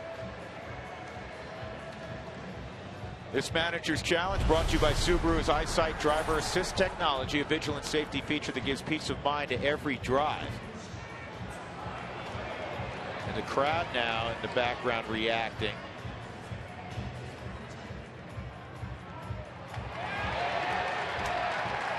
The whole thing now comes down to when we see this in the fall all the time, Huey, with the NFL. Is it enough? Is there enough evidence to turn around the call, overrule the call? I mean, I think he's safe. I think he is too. Oh, no, they called him out. They already indicated out. Wow.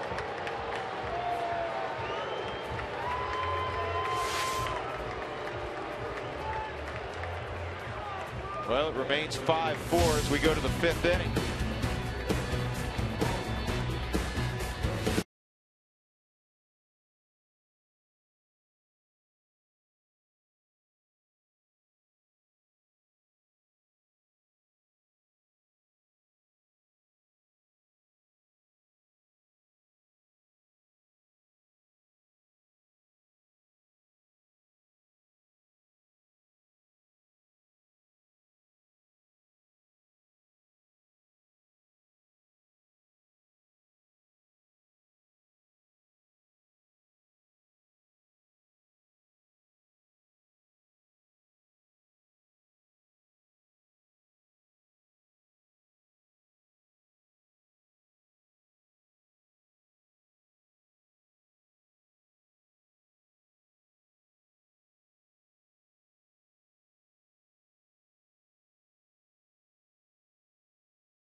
Seventh inning stretch to good use. Sign up for First Bank's free checking at eFirstBank.com.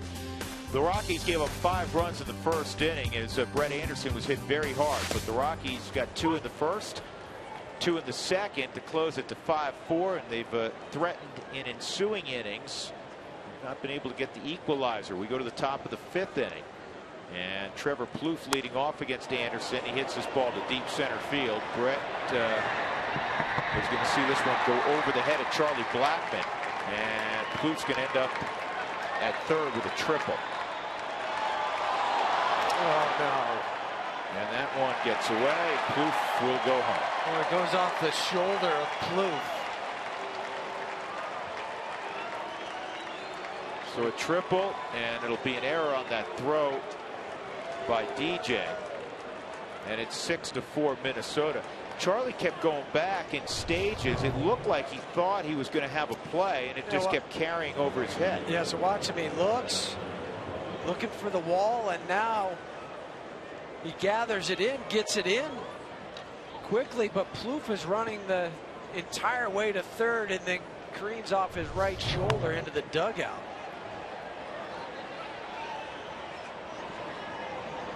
Arenado catches the pop-up. Parmalee is retired on the foul pop-up. That'll be the third error on DJ. That's an unfortunate one.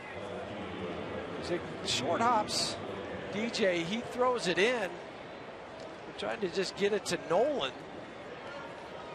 Where does this catch him? On the hand? Oh, on the right elbow. Excuse me. I thought it was on the shoulder.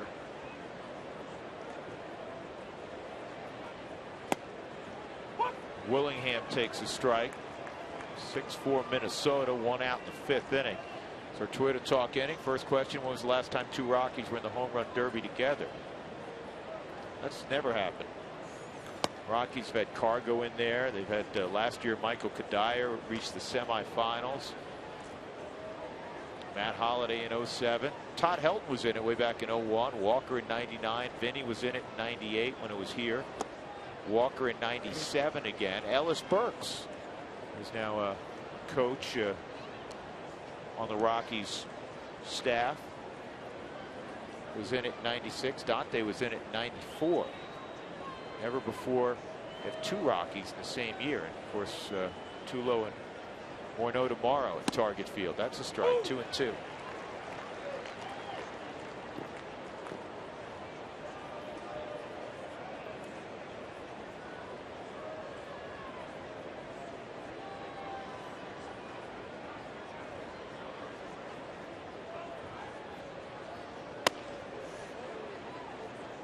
Just missed, and it's 3-2. What are your thoughts on the All-Star game determining home field in the World Series? You want me to go first, or you want to? You can go first. I don't like it. I don't like it at all. And I know why. It was done after the tie back in 2002. I want to make sure that that didn't happen again if the players play for something. But here's the deal. For me, the difference between the baseball all-star game is you still have the pitchers out there trying to strike the hitters out. It's not here just serving up BP fastballs. I mean, football, they don't really play defense. Basketball, they sure as heck don't play defense. Hockey, they don't. So for me, it's still one of the best all-star games going. It is the best all-star game. Right. And sometimes you have players there that are replacement for guys that have been injured, so they might not be the cream of the crop. So when you have these games going on, I just don't think it should determine home field advantage. Just flip-flop it every year. One year it's American League, next year it's the National. I agree. In the last 5 years, hasn't necessarily come down to this, but the last 5 years, the team that won the All-Star game also, their team won. The team that won the pennant in that league also won the World Series. Team with home field advantage has won 17 of the last 20 World Series, in fact. And I understand why Commissioner Selig did it.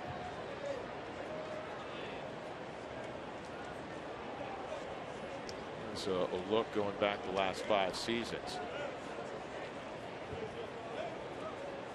I think he just needed to add players so you don't end up in a, where it's the tip of the cap like in spring training and it ends in a tie. But I agree with that. So don't end it in a tie. Bring some extra guys.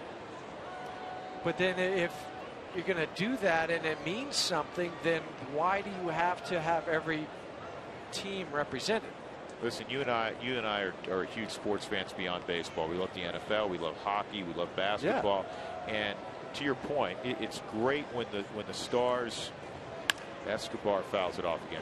When the stars are rewarded in whatever the sport is. But let's face it, the Pro Bowl is a joke. You don't want to get hurt out there, and I can't blame the guys, and it's after the season. In the NHL, I feel sorry for the goalies because nobody checks anybody again because you don't want to hurt somebody. And in the NBA, it turns into a dunk fest because, again, nobody's going to really go hard defensively. The only sport where it's really, there's true competition is baseball. Strike 3 on Escobar. And that is the second out of the inning. Escobar dismissed, and that'll bring up Sam Fuld. Third strikeout for Brett Anderson. He comes inside. A little cut fastball. Escobar, with that take that he had, he was looking outside. He was not thinking that Brett was going to come in.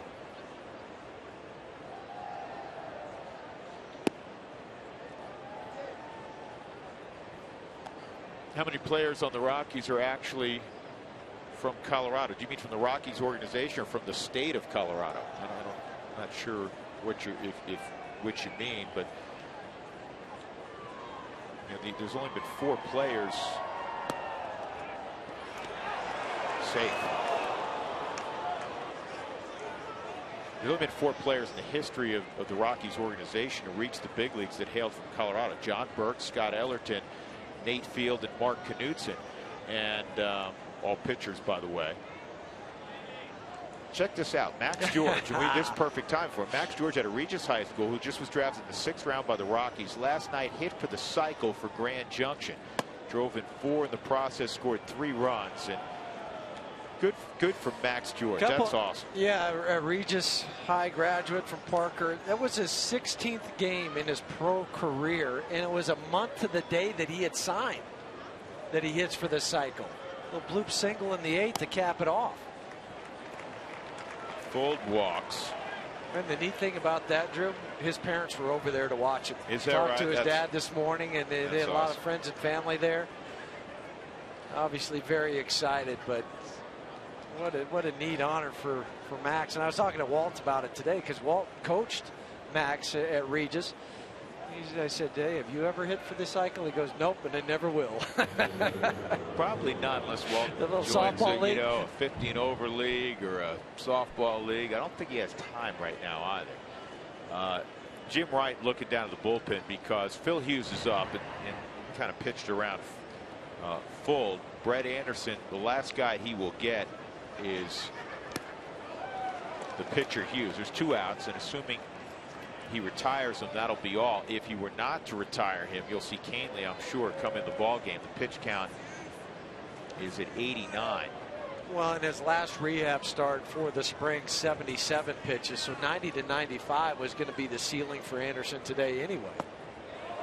He went 2-strike count.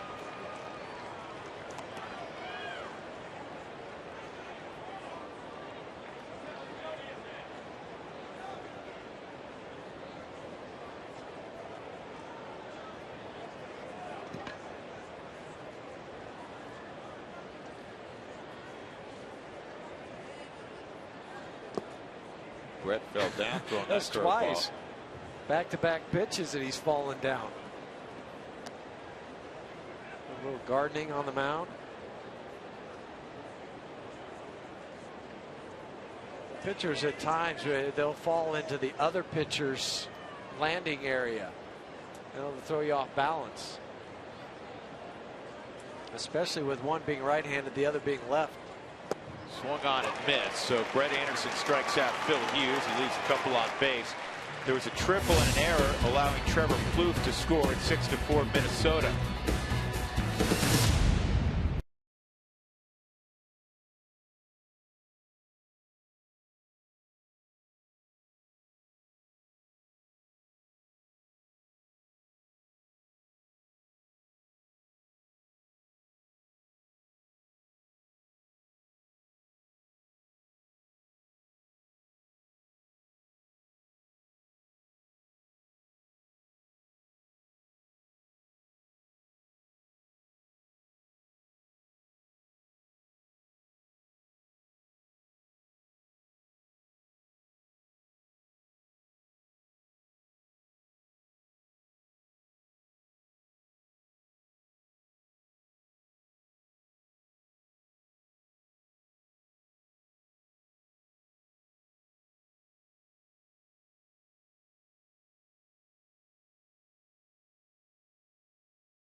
Of the year, first in 3 months after the injury, and he throws 92 pitches, and he comes out of the game. I want to give you today's Coors Light cold hard facts, and it has to do with the very first All-Star game. We're talking about the All-Star game coming up in Minneapolis. Let's go back to July 6, 1933. It was part of the 1933 World's Fair in Chicago. They called it the game of the century.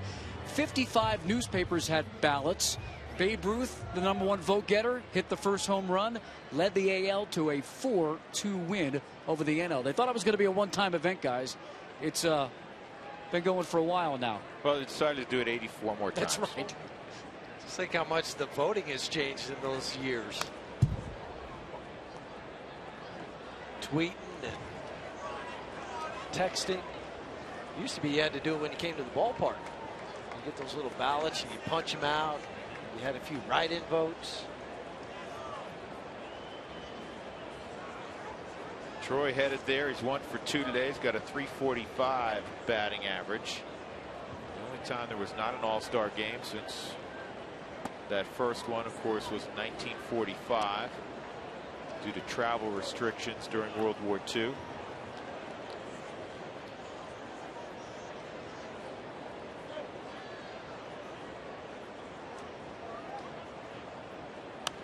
Good swing. Remember when the National League couldn't beat the American League? 97, 09, 13 straight the American League won. A couple runs like that on both sides.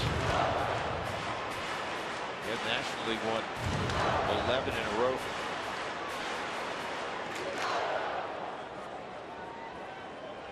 In the 70s.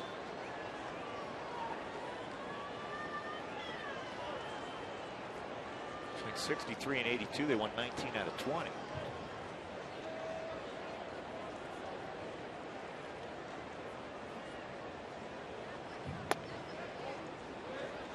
Two and two.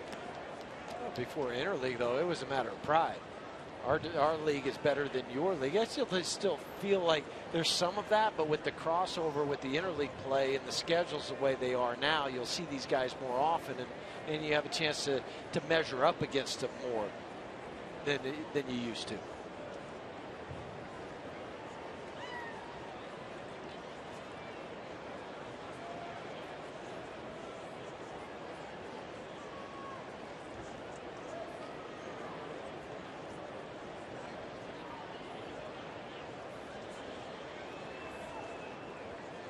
Two. A gong you heard. Foul ball off the one of the girders supporting the third deck. This is a game, Huey, the Rockies need to win. They have to win a whole bunch of games to get themselves righted. You got players coming back, but you want to head into the break. Now that Cargo's come back, Arenado's come back. Obviously, it was not a great outing by Brett Anderson, but you want to have a little bit of momentum when you reconvene Friday in Pittsburgh. And you also want to be at least a game over 500 at home. That's the other important fact that you started off playing so well at home, and then you went through that tailspin, and you're sitting at 24 and 24. And truth be told, in the second half, they got to win. They got to get back to what they were doing the first month and a half of the season. They have to dominate at home. 1.16 and 7, and as Jeff mentioned, now 24 and 24, pending the outcome of this game.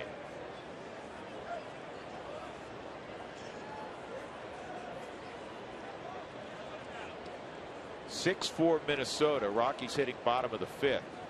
And Tulo strikes out against Hughes. That is his 6th strikeout, and he struck out 4 of his last 5. Justin Morneau coming up. An RBI single in the first, his 60th ribby. And then he reached on a fielder's choice. He's hitting .307, which is 3rd best among National League first basemen. He's tied for 5th in home runs. And the reason it says 57 RBIs is because he had 3 RBIs evidently as a DH.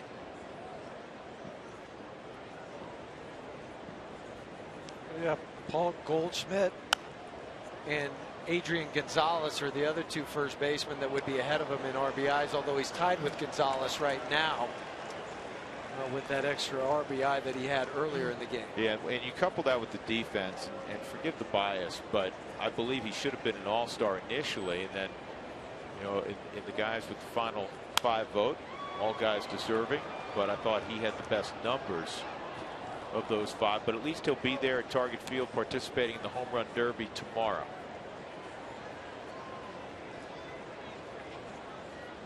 It'll be fun to see the reception that he gets locally from the Minnesota faithful.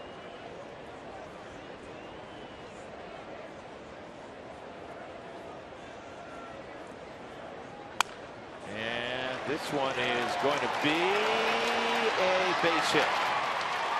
Great play by Dozier, who's playing short right field just to get to it. Judge is kind of pointing at him, kind of shooing him away. Hey, stop that. You're talking about a rover in softball. This is him way out there. So Dozier tries to get more range on this ball. He does, just knocking it down. You don't practice diving in the outfield as an infielder. You'll take ground balls back there, but you won't dive. And then Justin waving his finger at him like Matumbo, say, don't do that to me. This ball driven to the gap in right center field by Arenado. Morneau to third, and he'll get a stop sign there from Stu Cole. And a wise decision by Stu. Now the tying run at second base after Nolan's double. He's 3 for 3 this afternoon, and I think all of the rust is officially off. It's gone. It is gone. He's got all the bats that he needs underneath his belt. He hits a double to left center field. This time it's to right center field. Not much to that pitch from Phil Hughes down in the zone. Arenado drives it to right for his 19th double, second this season. With only one out, Stu Cole wisely holds the runner up because you don't want to run yourself into an out. Dozier got that ball in quickly. Dickerson, another opportunity here. And this is on the ground to short. He's going to get 1 run home. 6-5.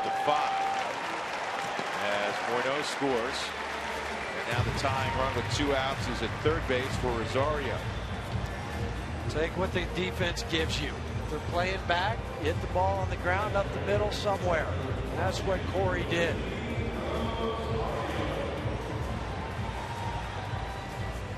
Willeen a single and a run scored in the second. He struck out swinging in the third inning.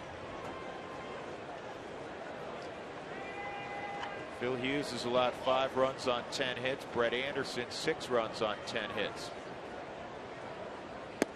One of the runs that Anderson allowed unearned, that was the last run.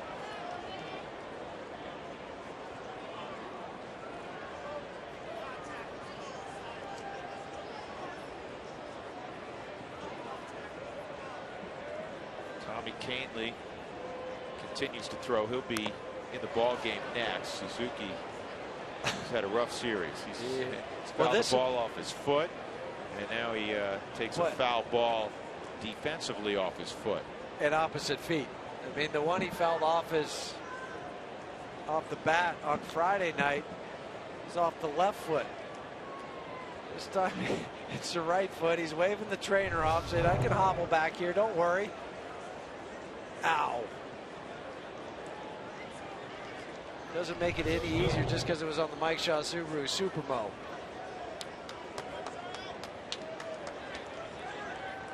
They're matching bruises now.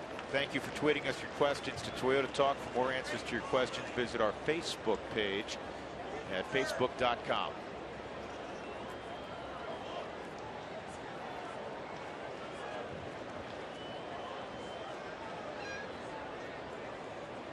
See if Willeen can come through with 2 outs. 1 and 2.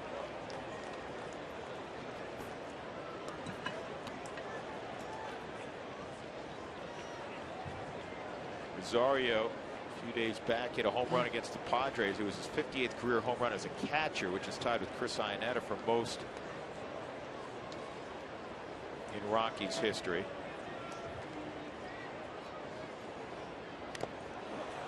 And again he fouls a pitch off Suzuki.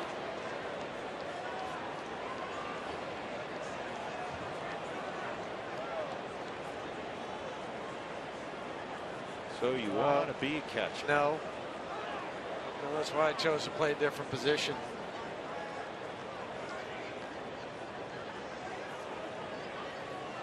Anybody that's caught has been in Suzuki's position right now, where you don't want to get hit. Yeah, you don't want to get hit, and the ball magically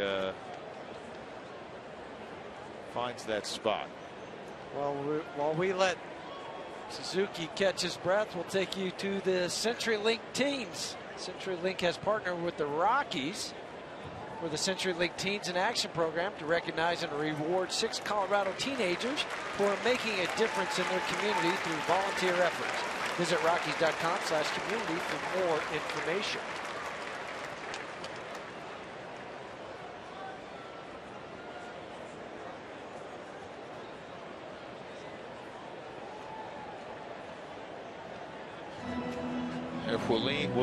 If there's one guy there that understands that pain, it's the guy who's at the plate. So Willeen shaking his head, said, man, that's 2 in a row. That's not fair. Ball and 2 strikes with 2 outs. At third base is Arenado. Rockies trail 6-5. It's kind of one of those things here, Huey. This sequence, do you pitch to the hitter's weakness, and that's, slider away, or do you pitch to your strength, which is four-seam fastball elevated? Yeah, I think as a pitcher, you're going to pitch to your strengths. If they're going to go to a curveball, then you have to make sure you block it. That ball's left up. It was hit hard, but right at Plouffe. And he'll get it across the diamond to Morales. The Rockies get a run, couple of hits. Morneau a single, Arenado a double. 6-5 as we go to the 6th.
Rockies within a run of the Twins. Going to Minnesota today, later today, is, of course, Justin Morneau, Troy Tulowitzki, and Charlie Blackmon. I had a funny conversation with Blackmon today in the clubhouse asking him who's going to the game. And he said, his parents, his agent. And I said, what about your sister who was your wiffle ball partner back in the day? Here's what he said. This is a good story. I called my sister yesterday. I'm like, hey, this is a once-in-a-lifetime kind of thing. Like, I'd like you to come. She goes, oh, don't worry, I want to come, but I need a vacation, so I'm going to the beach. I'm like, oh, okay. So she's going to watch it from the beach. So that's the story that Charlie told me. His sister actually wrote an article about Charlie in the June Rockies magazine and how they used to play wiffle ball and watch SportsCenter and just kind of how proud she was of him. But Drew and Jeff, she's not going to go. She's going to the beach in South Carolina. She's not that proud. No. Yeah. She's really proud, but she waited a week on the beach in South Kakalaki versus a day and a half in Minneapolis, I guess. Where it's supposed to be a little cooler tomorrow and Tuesday for the game, into the 60s. That's a funny story. All right, Tommy, thanks, Mark. Tommy Canley's aboard here in the 6th inning. And the league hitting a whopping 187 against Tommy, one of the real bright spots in this first half for the Rockies out of the Yankees organization, a Rule 5 selection. Yeah, and that bright spot just keeps getting brighter because Tommy's moved up in what his role has become. Early in the year, you looked at him as if you're down by 3. But now you put him in these high pressure situations where you're up or down by a run, and it doesn't seem to phase him at all.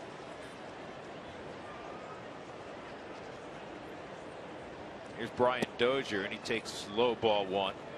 Dozier a double, a line out, and a strikeout against Brett Anderson. Again, the final line for Brett in his return after being out since April the 12th when he broke his finger swinging the bat in San Francisco. 5 innings, 6 runs, 5 earned, 10 hits, 3 walks, 4 punchouts.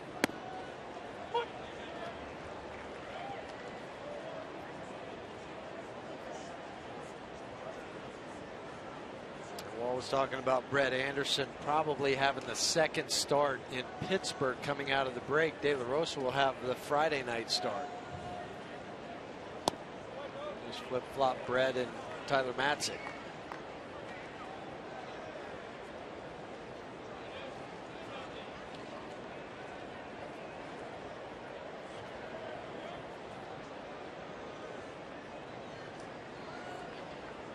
Eddie Butler last night, 4 innings in Modesto, couple hits, 3 runs, couple walks, couple strikeouts. Tulo will have this, and Dozier's retired.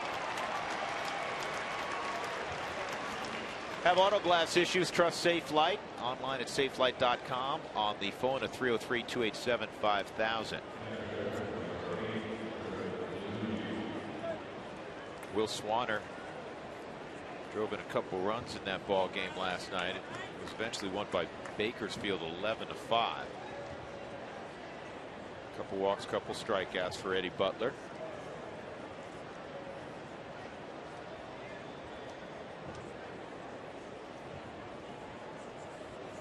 Kurt Suzuki takes outside. The big thing with Eddie, you say he came out of that rehab start with no pain. Everything was good, checked out fine.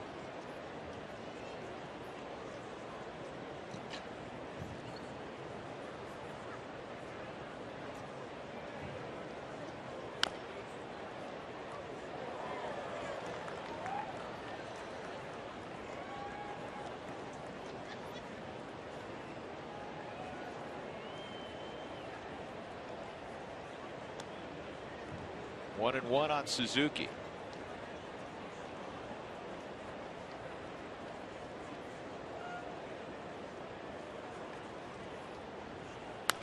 That's fouled off. Both teams with 10 hits.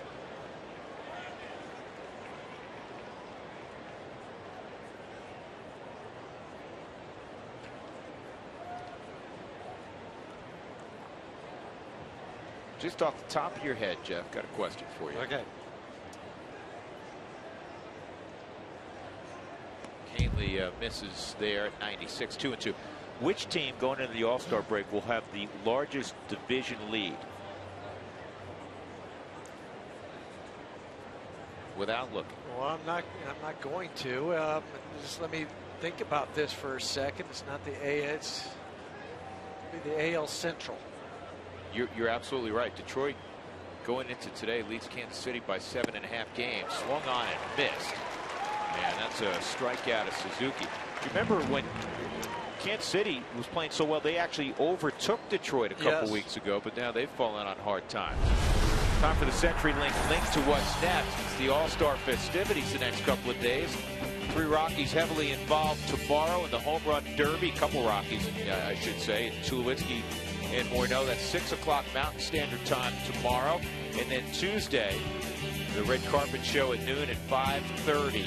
Again, Mountain Standard Time, the 85th edition of the Midsummer Classic. That will include Tulo and Charlie Blackmon.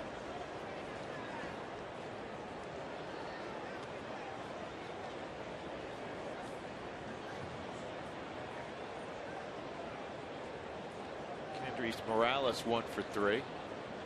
Rosal Herrera playing in the Futures game today that's in progress right now in Minnesota. I mentioned this a couple times on our broadcast. You and I were standing behind the cage on a couple afternoons back in March watching Rosal Herrera take batting practice, and he's got some serious bat speed. was a Sally League Player of the Year last year. That'd be the South Atlantic League. 343 average as a 20-year-old.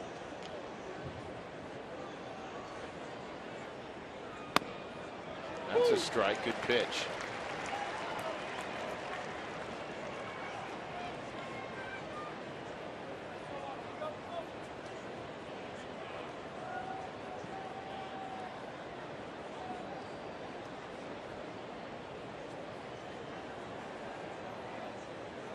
Swung on and missed. Good inning for Tommy Kahnle. 2 punch outs and a 1-2-3-6. The Rockies will come to bat in the bottom half of the inning, trailing by just 1.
Is brought to you by Xfinity.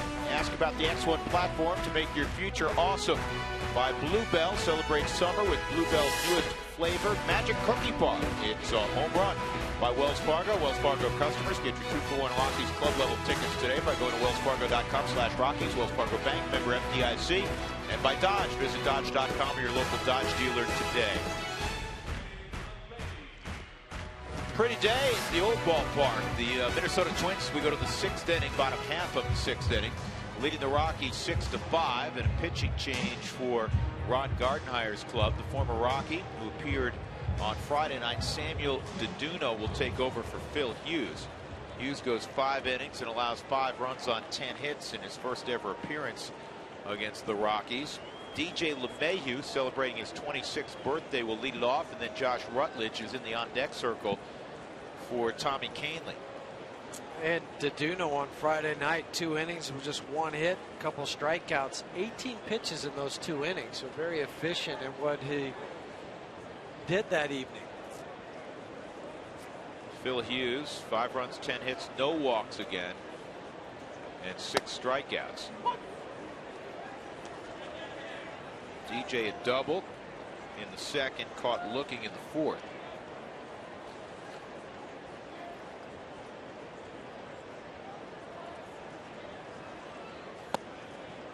You know, speaking of minor leaguers, Huey, you know who returned? Well, he didn't just return, but he was on the DL a few weeks ago, but through last night in Tulsa. Tyler Anderson, 5 shutout innings for Tulsa. They ended up losing the game to Arkansas 3-1. There's another base hit for the birthday boy. DJ LeMahieu tying run aboard. Anderson gave up 5 hits, walked 3, struck out 3. That's what you want to do on your birthday. Back with a couple hits, and you're not done yet on the day. Folks, the next Purple Monday is July 21st against the Washington Nationals, and the first 5,000 fans will receive a Rockies Purple t-shirt. Be sure to check out the ticket specials available, including green packs and value packs. Wear purple, win prizes.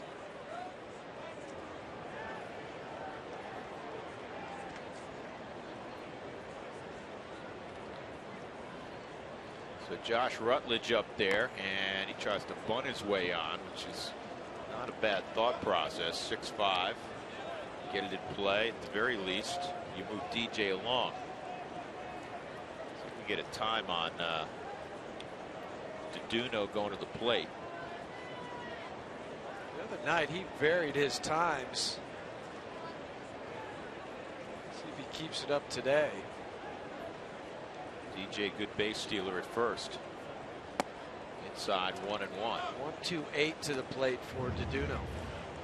Close to average, a little bit better than average. That's kind of the threshold. You'll even go down to 1-2-5. The time he starts to the time the ball hits the catcher's mitt.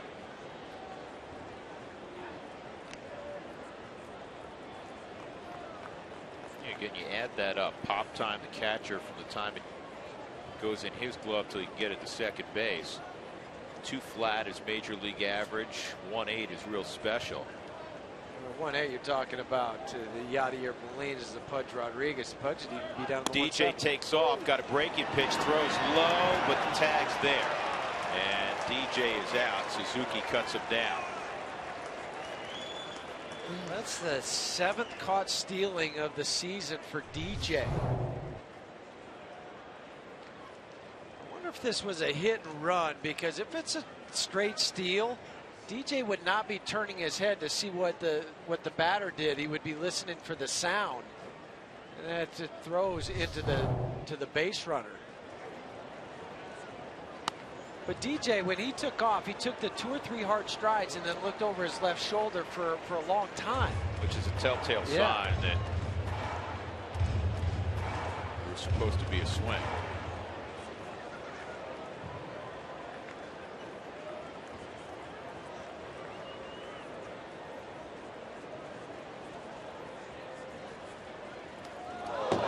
Yes. Where'd they get him? He's had a couple that are too close to the noggin for comfort. So Rutledge to first on a hit by pitch. Again, a guy that can run at first base. Breaking pitch, slider that slipped out of Duno's hand.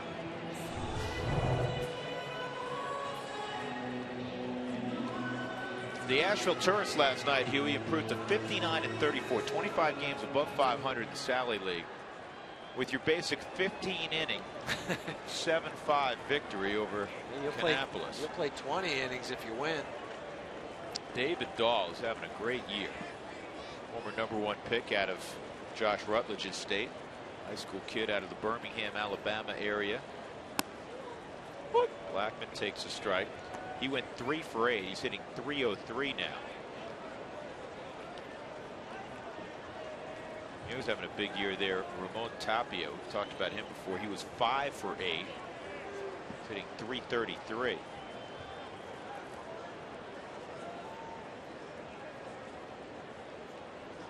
This ball pulled, just foul. Ciccione was on it, indicating it was on the wrong side of the bag. Today's Fun Facts brought to you by All Copy Products. Charlie Blackmon has had a multi-hit game in 4 straight. Club record set by Andres Galarraga. 8 in a row back in '96. Went 18 for 36. Drove in a dozen. Pretty good week.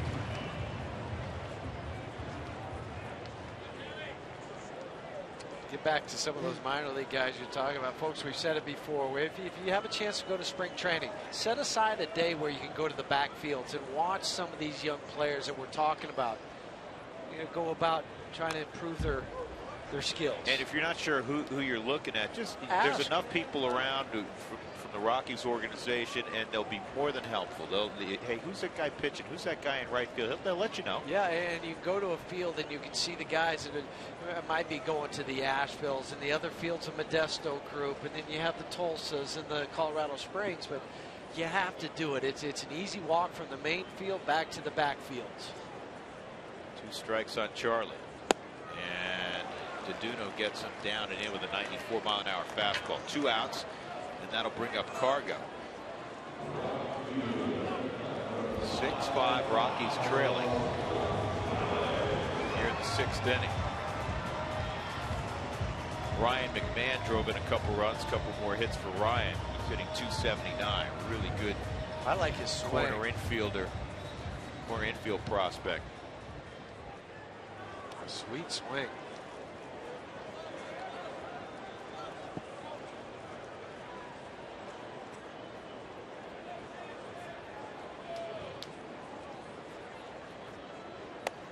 It's high on Cargo. Double and a run scored in the first, a line out and a strikeout. 1 for 3 this afternoon.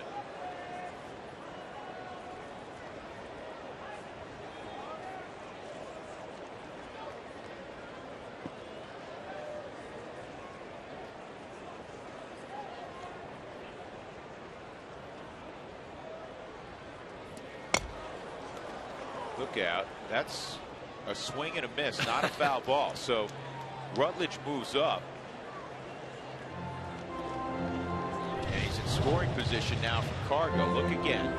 Swing and a miss right through the legs of the home plate umpire. Back off the brick behind home. If Suzuki catches this, it turns and fires. There could possibly have been a play at second base. Cargo hits a little ground ball to second, and that's all for the Rockies in the 6th. We move on to inning number 7. Minnesota 6 and the Rockies 5.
Colorado Rockies baseball on Root Sports is brought to you by Wells Fargo. Wells Fargo customers get your 2-for-1 Rockies club level tickets today by going to wellsfargo.com/Rockies. That's Wells Fargo Bank.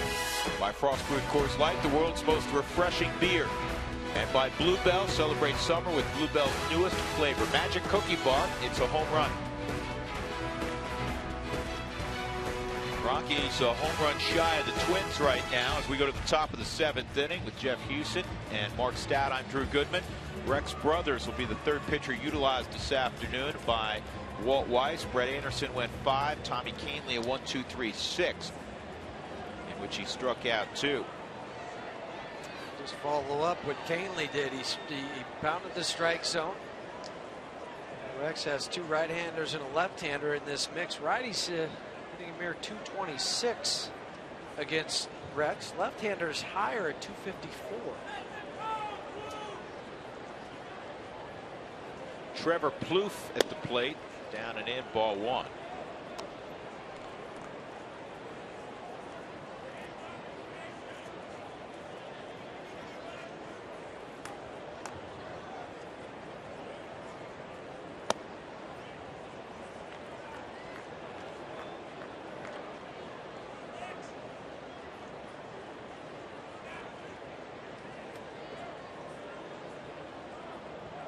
This is the pitch you have to worry about if you're Rex, because Bluth's going to be trying to turn it and burn it down the line. This is lobbed into right field. It's a base hit. That's why he tried to pull that, but they cut in, and so he just flared it to right. But again, it gets back to falling behind 2-0. Show you where this is on the Mike Shaw Subaru Supermo. Behind in the count, 2-0. You have to lay the four-seamer in there. When he opened it up, he thought he was going to pull it. Ball did beat him. It was still strong enough to just flip it to right.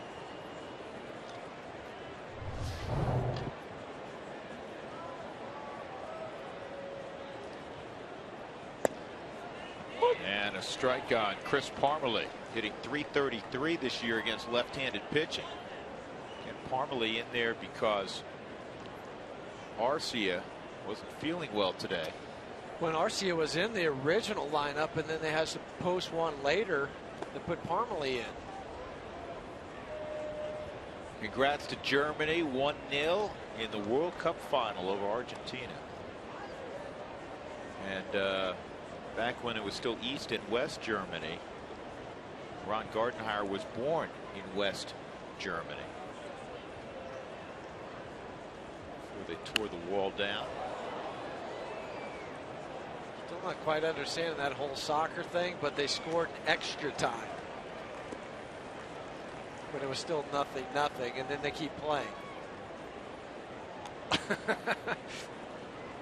Exactly.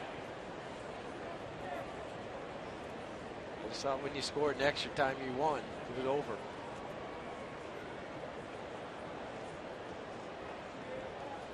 One-two on Parmelee, and this thing is going to drop in left field for a base hit. Throw to third's not going to get Plouffe, and literally two little lob wedges have produced a first and third situation against Brothers with nobody out. Numbers for Parmelee will go up even more. Probably shouldn't even swung at it. It was down so much. Slices it to the line, and being aggressive was Trevor Plouffe. You saw Nolan come up off the bag and cut down the distance in case Chris Parmelee took off for second. Josh Willingham, 1 for 2 and a walk. All we need again is another 5-4-2 double play. Never know. Saw that in the first inning.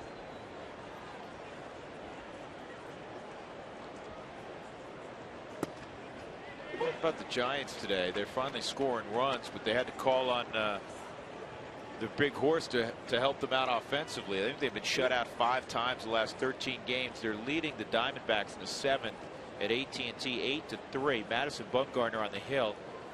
He didn't do it again, did he? He hit a grand slam again. It's his 3rd home run of the year. He hit a grand slam against the Rockies earlier this year. He's the 7th pitcher in the history of the game with 2 career slams. And he's the 2nd ever to have 2 in a season. Tony Cloninger had 2 in 1966. 1 and 2.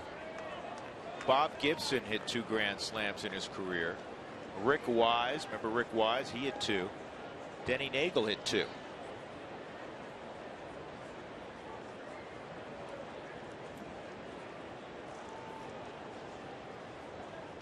Bochy after the break may have no cleanup.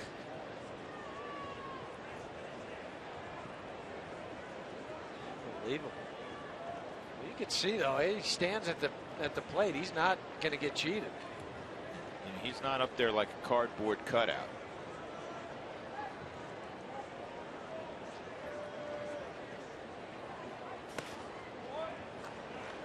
Two. Rex is not an easy guy to catch because he's got great stuff. He throws very hard, and he is, as you know, will bounce that slider. And sometimes it's intentional, but it's an 88 to 90 mile an hour slider. They're trying to watch where it hits. Is it going to be out in front of the plate? Does it skip off the plate? does make it more challenging for Willeen trying to block it. Got the strikeout on the heater at 94, so Willingham is out number 1 in the 7th. Well, I just like the way he changed the eye level, of Josh Willingham. This time he goes upstairs. So many times pitchers are taught, well, you got to pound the strike zone, but it's got to be down. Well, you use it up for effectiveness, and that tied Willingham up.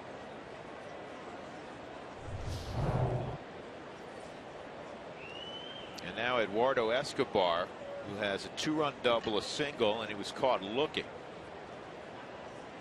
He's had a big series. 6 hits in the 3 games thus far.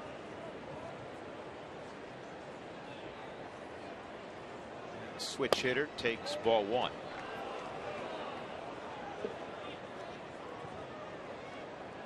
For Escobar, he came in to the game 271 average, batting right-handed. That'll go up after a couple hits in the 1st and 3rd inning.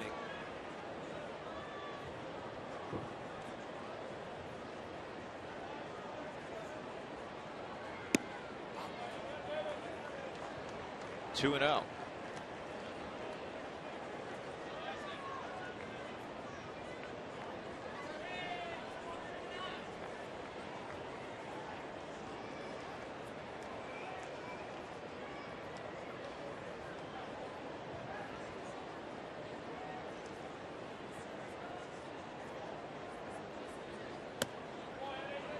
And that's 3-0. Sam Fold is on deck.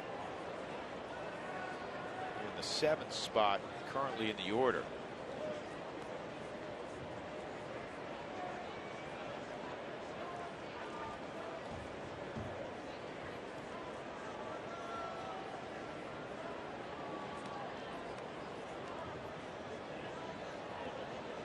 They won't turn Escobar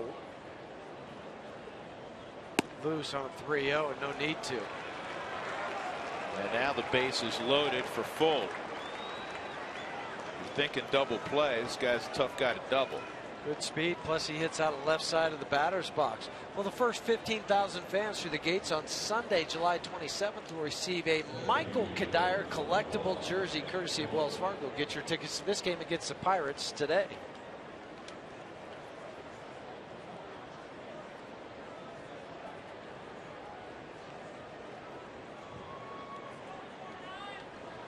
Play the corners in.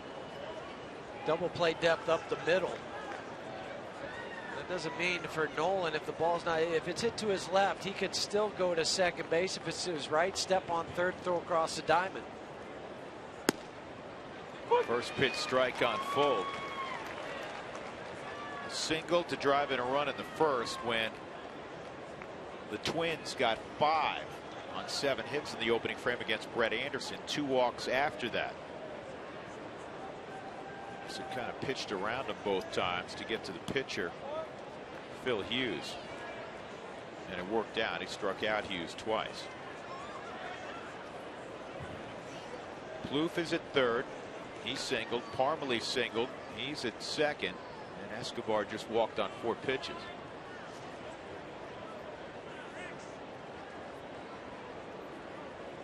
Most of the scoring in the first 2 frames for both teams. And this is popped up to left center field. Momentum toward the plate. Here comes Plouffe. Here's the throw. It's offline.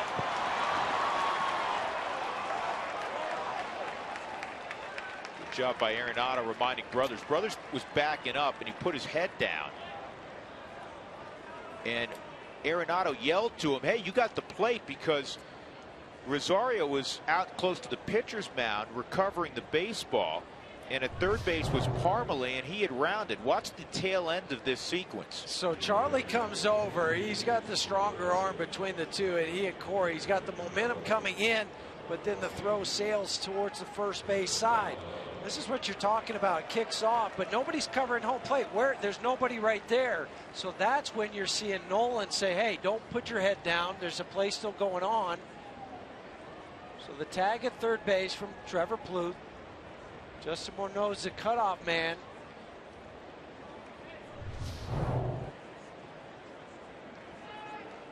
always a place to be on the diamond. So Rex goes off. Adam Ottavino will come on. 7-5 Minnesota.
Rockies Weekly this week. Jenny sits down with Tulo. The Rockies host their annual youth camp, and we meet some members of the LaTroy Hawkins fan club, plus all the best plays of the week. It's Rockies Weekly today after the postgame show.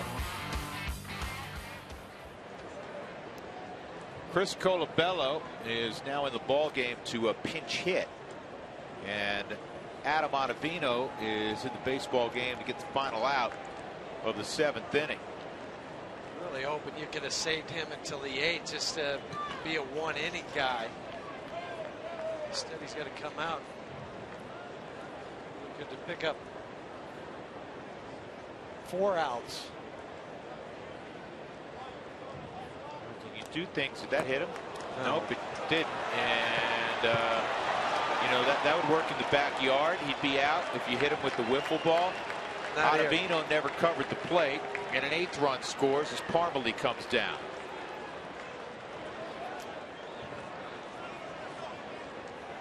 Not sure what the umpires are looking at.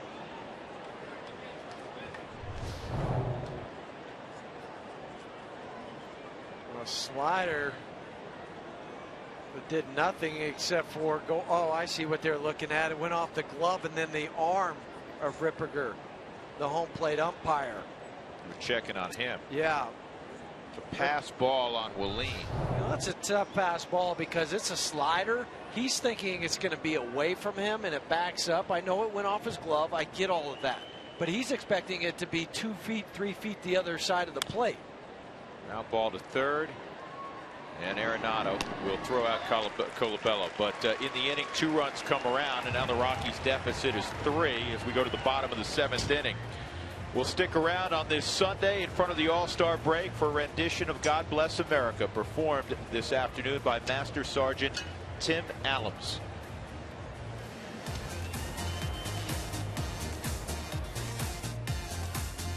Fans, the Colorado Rockies are proud to host and honor those who sacrifice on behalf of us all. With us on the field today is Sergeant Edward Welsh.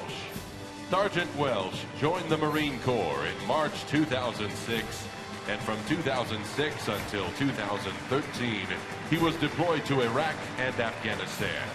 He is currently serving as a recruiter with the Marine Recruiting Station in Denver. Among the many honors he has received are 2 Navy and Marine Corps Achievement Medals, 2 Good Conduct Medals, and 2 Naval Unit Citation Ribbons, just to name a few. Fans, please give a warm Coors Field Heroes welcome to Sergeant Edward Welsh and all of our nation's brave men and women, as well as the families of our heroes. We thank you for your service and sacrifice.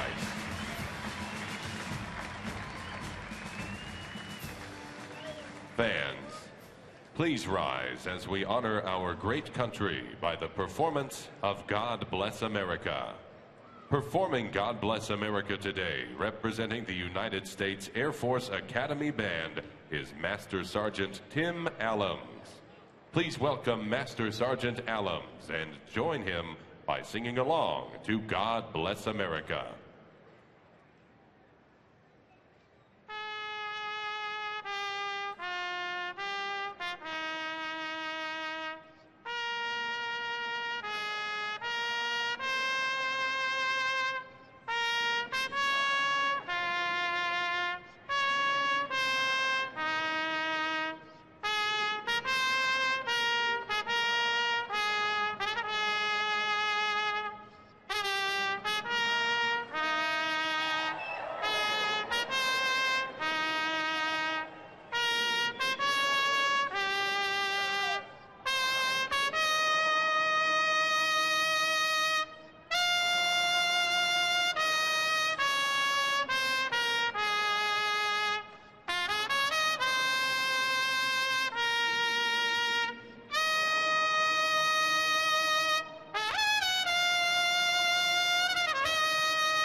Advertise your business locally on the network's People Watch. Go to ComcastSpotlight.com for details. 8-5 Minnesota.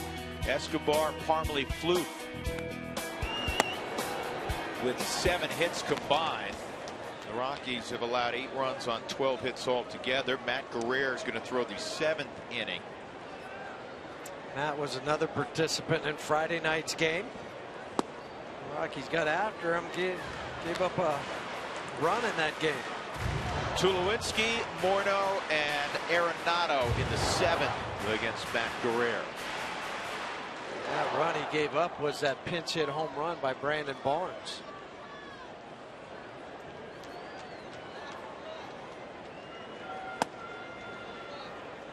Troy singled in the 3rd inning. He's 1 for 3. Matt Guerrero, 35-year-old.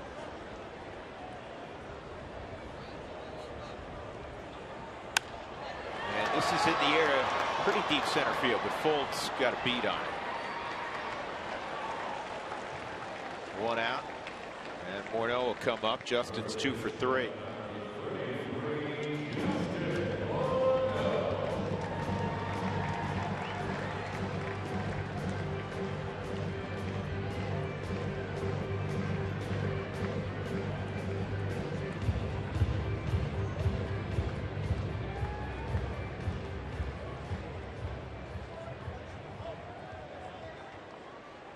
Now, Matt Guerrero's got to be pretty happy. LeBron's going back to Cleveland. That's where he grew up. Shaker Heights, Ohio, suburb of Cleveland. Went to Kent State. Played baseball there. They sell out their season tickets in 8 hours or something. Some ridiculous number. Yeah, all gone quick. Was it 8 hours? You know, I think it was 8 hours. I thought it was probably even quicker than Same that. day.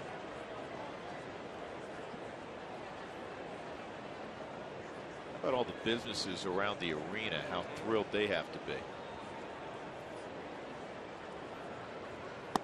2-1.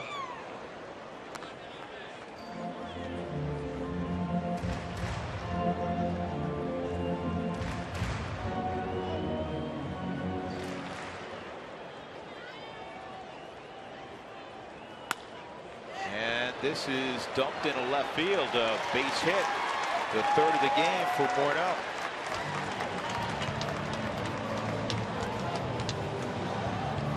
Arenado, who's 3 for 3, is coming up. 2 doubles and a single. Who Wants Tacos? Fans follow @RootSports_RM on Twitter to receive alerts when the Rockies score 7 or more for the Rockies Taco Special.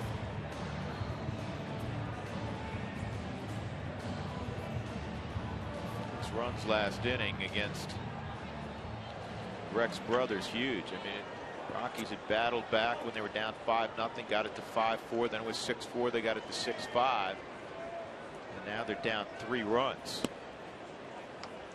How about the day for Nolan? Starts off with a double to left center field, driving in Justin Morneau.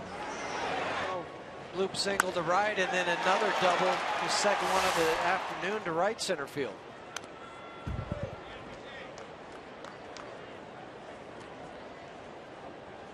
Talking about the minor leagues, who's doing what earlier in the ball game. I want to mention Rafael Betancourt's over in Grand Junction, rehabbing, and he coming off Tommy John surgery. In less than 10 months, he threw a scoreless inning last night.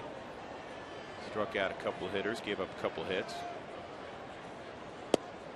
He knew with his dedication, his preparation, what he has done throughout his whole career, that nothing was going to hold him back. No. And the good thing for Rafi was that he was in good shape prior to the surgery, so that helps. You do the rehab the proper way, and they have that down to a science now. Down the line, foul. I mean, what day you're going to start throwing and how far and what you do, and it's just all mapped out so well. It just gives you every chance to succeed.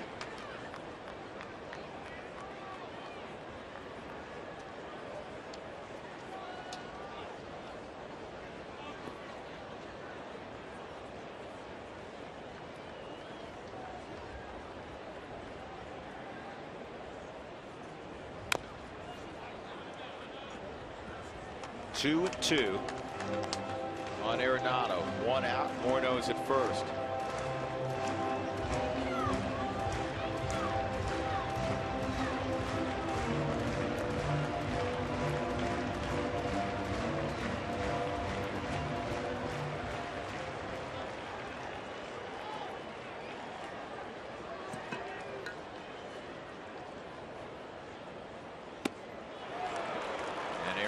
Goes down. 2 outs. That'll bring up Dickerson. We're keeping everything away from Nolan except for one pitch that he pulled down the line. This time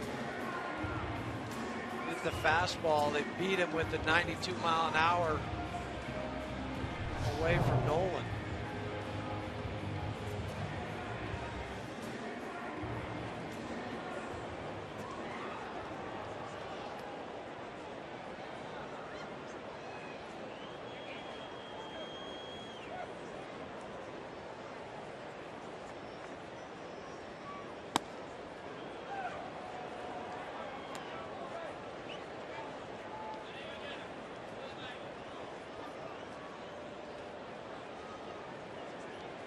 One on Corey.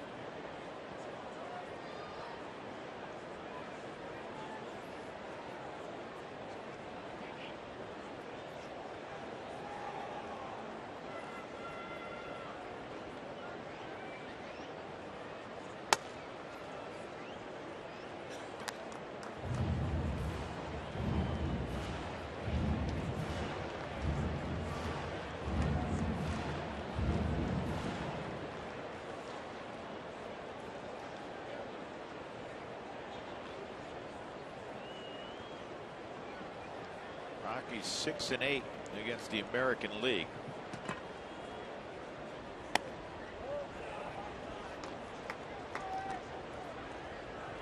A few years back, well, they were one of the best teams in interleague play.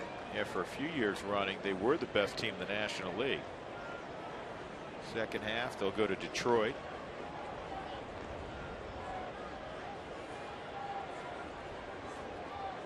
And they'll have a couple games with Kansas City here. Those 2 games with Kansas City right after Todd Helton's weekend. He has his number retired in August.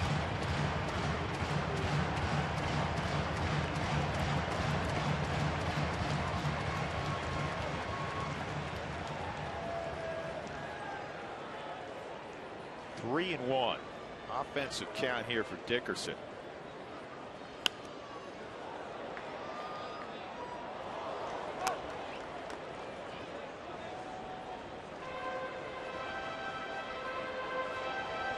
Today is game number 95. They have the suspended game still the Rockies have to conclude with San Francisco. That'll be in September when San Francisco comes back to town.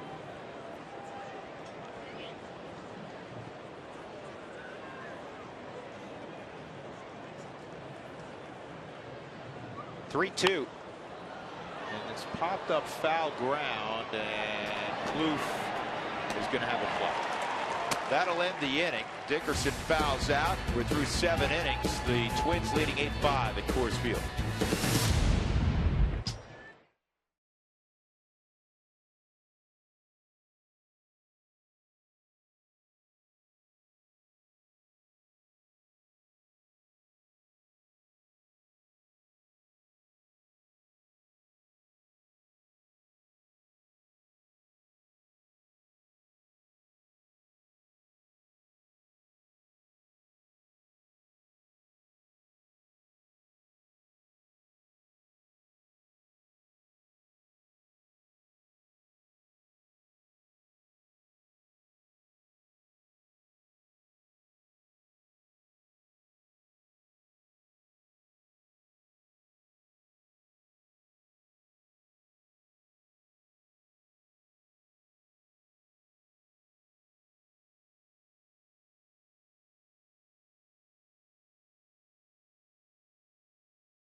Time for the Cooney Lexus look back. Cooney Lexus, where luxury has a new address, Greenwood Village in Colorado Springs.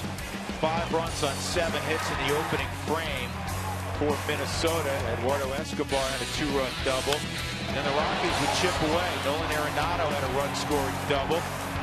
Rockies got 2 in their half of the first, 2 more in the second. And then Trevor Plouffe hits what would be a triple over the head of Charlie Blackmon. And then the throw by DJ LeMahieu to third kind of caught Plouffe, and it went out of play. So he came on down. In the 8th inning, Brian Dozier leading off against Ottavino, who got the final out of the 7th inning. Brothers gave up 2 runs.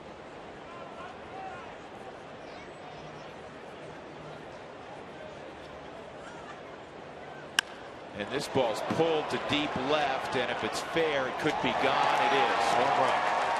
Brian Dozier with his 17th home run.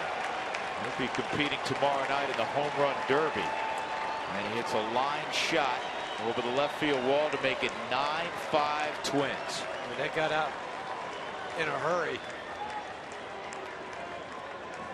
He has the record for second baseman in Washington, Minnesota history with 18 now, 17 on the season. He's going to surpass that right after the break.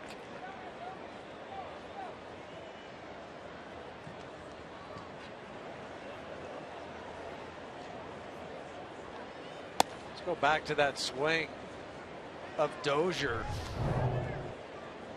The pitch is up. He just got on top of it, raised the hands up, and no issue handling it.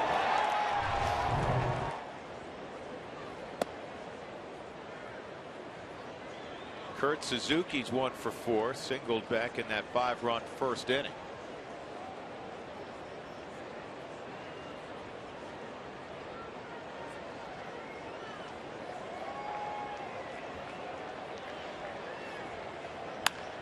And a base hit for Suzuki. Both hits this inning have been fastballs up by Ottavino.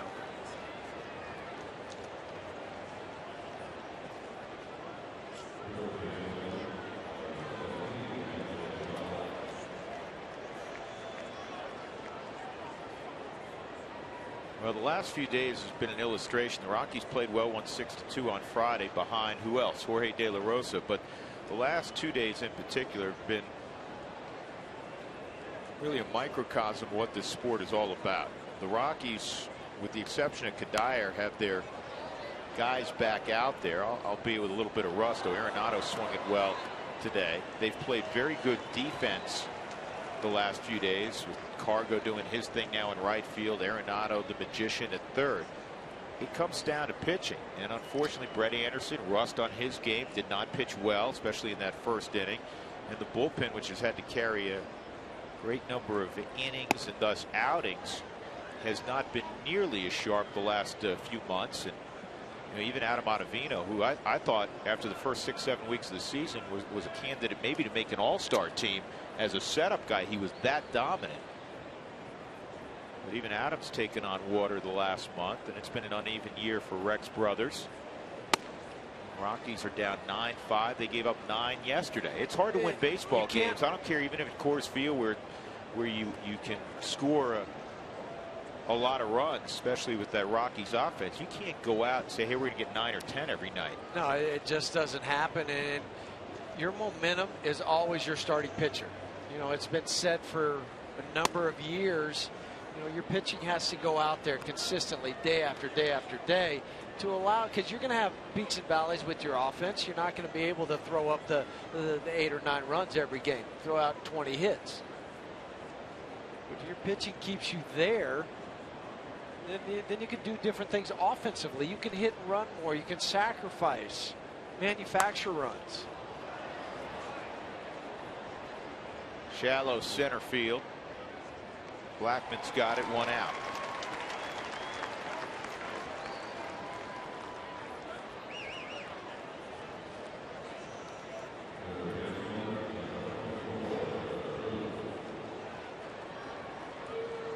The other thing too is when you go into a game, you always have this excitement. You're ready for that first pitch, and then you come off that field. Today is an example. It's not happening all the time, but you're excited about the game. And then before you even have a chance to hit, you're down 5-0. 9 runs, 14 hits for the Twins.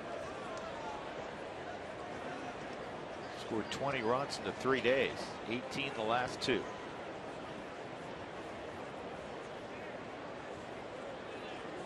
For a Twins team that's been hard pressed to score runs.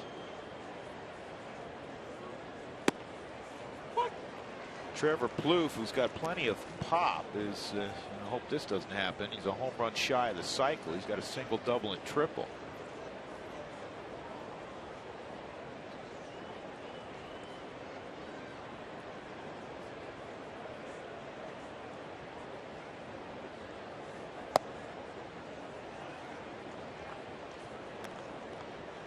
Do you typically on the All-Star break go somewhere or just sometimes it vegetate? did, sometimes just stayed where I was at, depending on where I was playing. Baltimore, we went over to the shore for a few days. It was so close.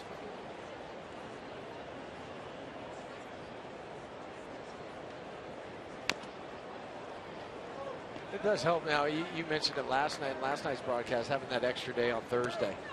The Rockies team charter will not leave here until noon on Thursday. And some guys will just meet the club in Pittsburgh. They have a workout that night, depending on where they're coming from.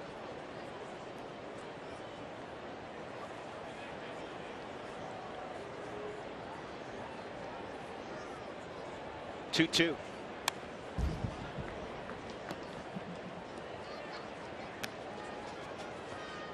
know how it is with vacations.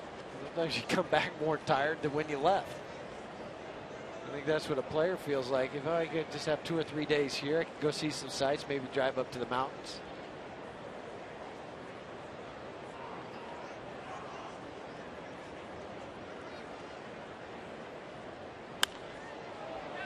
This is in the air to Blackman also. Plouffe flies out, 2 outs, and Chris Parmalee will come up. If your windshield has a crack in it, call SafeLight 303-287-5000 or go online to safelight.com to schedule an appointment.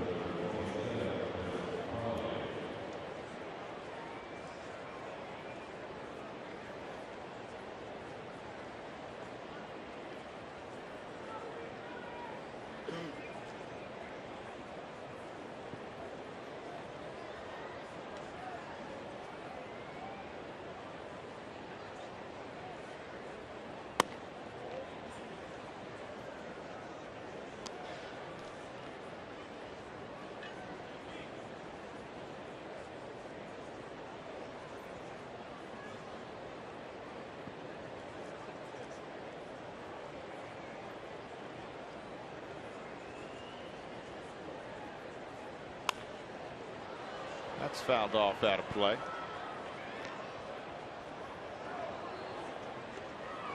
Dozier led off the inning with a home run, his 17th of the year. The next best home run total for a second baseman has been produced by a guy the Rockies will see immediately following the break. That's Neil Walker, the Pirates second baseman and a Pittsburgh native. He's hit a dozen. Ian Kinsler, now with the Tigers, has hit 11. Who's now in the All-Star game as a replacement. Well, for Dozier too, with that home run, he's the first Twin in history to have 16+ home runs and 16+ stolen bases before the All-Star break. Now he's one of their building blocks.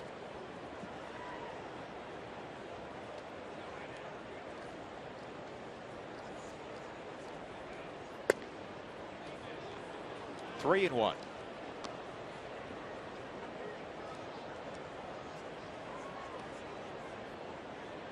We're talking about Plouffe and having a single, double, triple. Talked about Max George and his cycle for Grand Junction last night. The last cycle by a Twins player was none other than Michael Kadire back in 2009, May of 2009.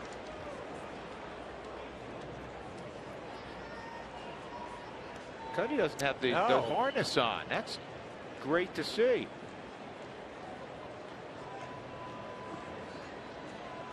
And you know what? It's got to be feeling better because he's leaning on one side and he's resting the elbow on the other. So there's pressure on the shoulder. Hope he doesn't get in trouble.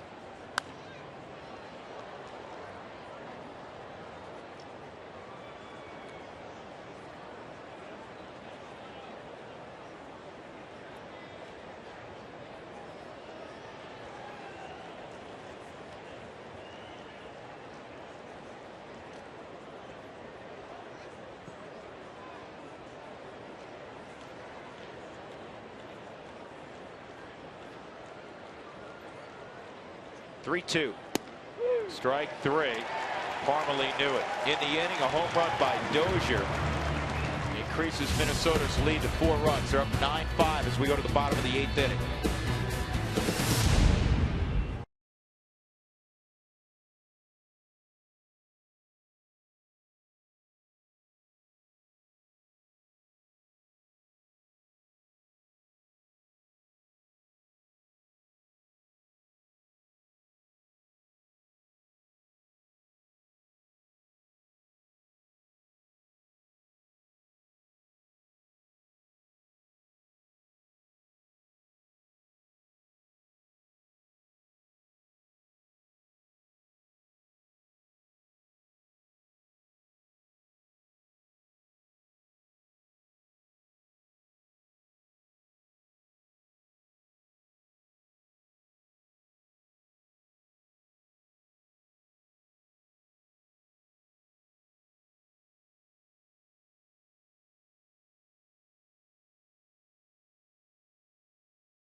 The Rockies will have Rosario, LeMahieu, and then a pinch hitter. Our AT&T fan photo of the game. Let's take a look. Well, I don't think this young one is a veteran of many Rockies games, many future Rockies games. Perhaps tweet your photo to hashtag #COFanPhoto for an opportunity to be shown in an upcoming game broadcast. Casey Fiend is going to throw the 8th inning for Ron Gardenhire. We saw Fiend the other day. Yeah, and he is their 8th inning guy, with Glenn Perkins being the closer. 15 holds for Fiend. That leads the Twins. They're also 3rd most in the American League. Many walks, just 6 walks and 39 in the 3rd inning.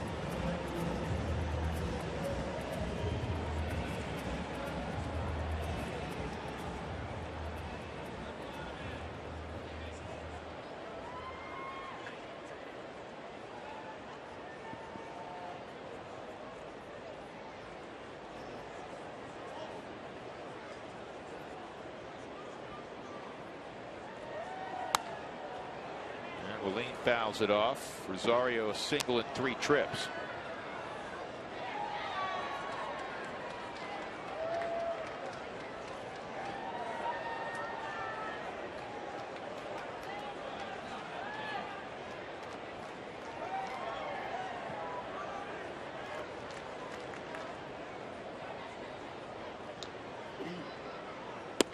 That's a strike on the outside corner.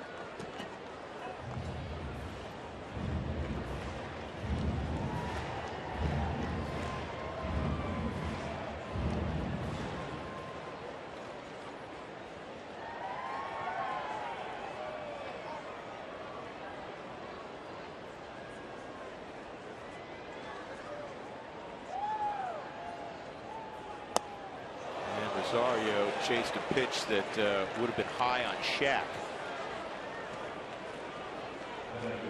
1 out.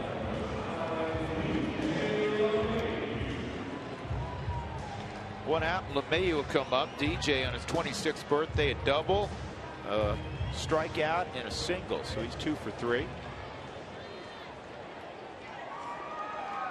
Kind of in typical DJ fashion, is just hit the ball where it's pitched. The first one was a base hit to left. The second one base hit to right.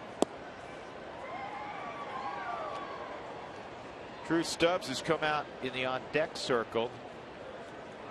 He'll hit for Ottavino.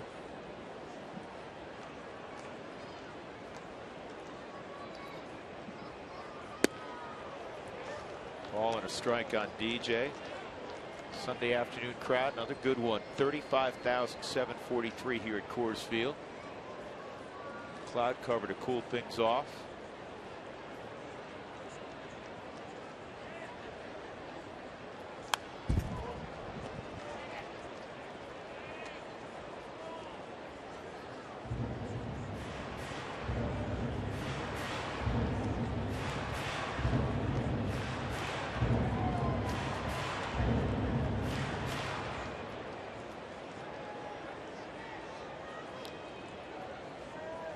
See if Fiend stays with the fastball. He's going to go with the slider. And Fiend strikes out DJ. 2 outs. Perfectly located on the 4th strike zone. Drew Stubbs come up and pinch hit. Drew 4 for 11. One of those 4 was a home run.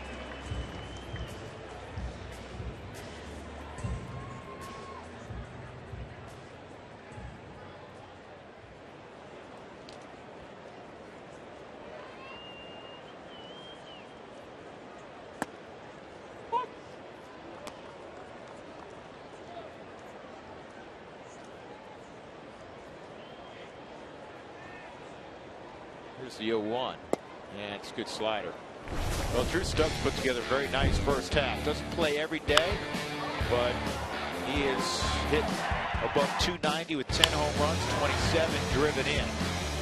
It's been a fine first half for Drew Stubbs, the former Red, and last year with the Cleveland Indians. Been a good pickup for the Rockies. Yeah, one of only 4 guys on the team that has a slugging percentage over 500. 1-2. And this is chopped to third. Plouffe will throw him out. A 1-2-3 8th inning. Minnesota leading 9-5 as we go to the 9th.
By Southwest Airlines. Find our fares online only at southwest.com.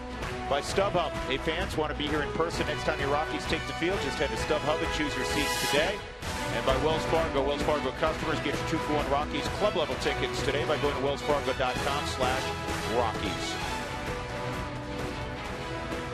9th inning. The Rockies trailing 9-5. The Twitter postgame show will immediately follow. And first things first, rough first inning for Brett Anderson in his return to the Rockies after 3 months on the disabled list. Nolan Arenado's had a big day, and we'll check some of the finest plays by the Rockies in the first half. All of that to come on the Twitter postgame show. Brooks Brown is on to pitch the 9th inning. Josh Willingham, Eduardo Escobar, and Sam Fuld from Minnesota. Brooks came up when Nick Massett had to go on the DL back on July 6th. 31 games in the Springs, 4.35 ERA, but almost a strikeout per inning pitched down there, and doing the same thing here at the big league level. A long wait, a lot of bus rides, making the most of his major league opportunity.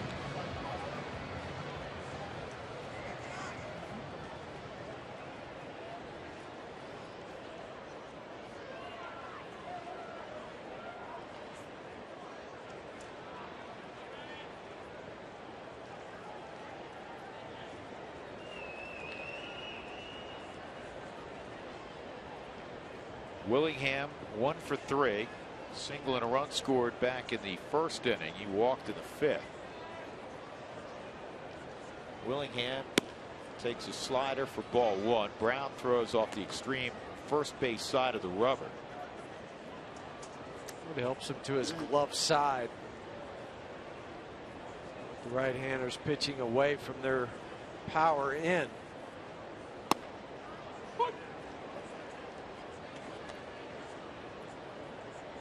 It's just a matter of feel too for a pitcher. What side of the rubber, and sometimes they change. Sometimes they'll start in the middle, other times, well, that's not working, let me slide over to the right. Well, that didn't work, slide back to left. It's like a hitter, just kind of tinkering with their swings and how they stand at the plate. Yep. 1 and 2 on Willingham. Just as long as something is in contact with the rubber as you go to deliver the ball.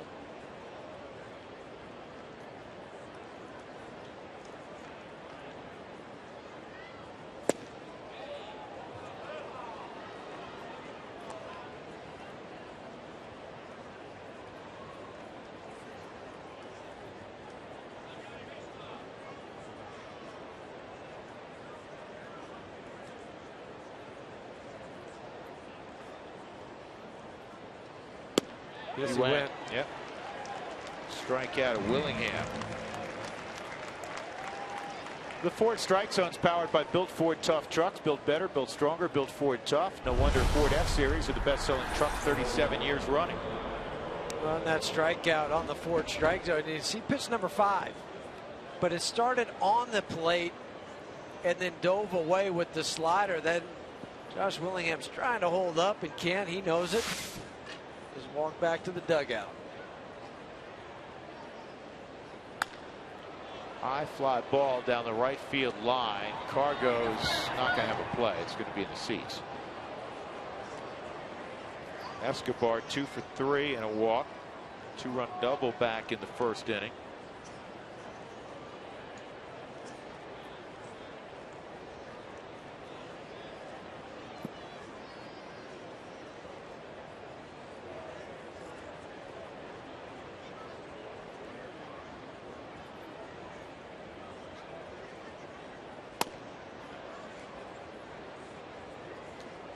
Off the plate, 1-1.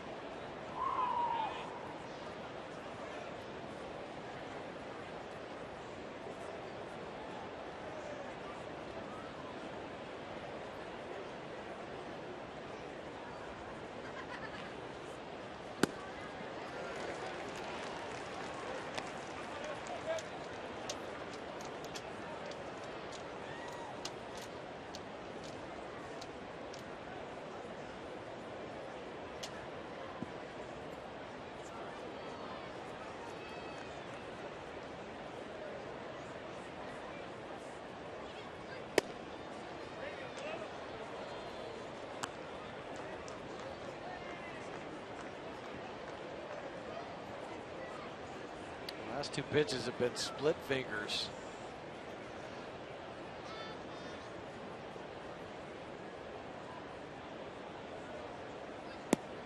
Way inside, 3-2.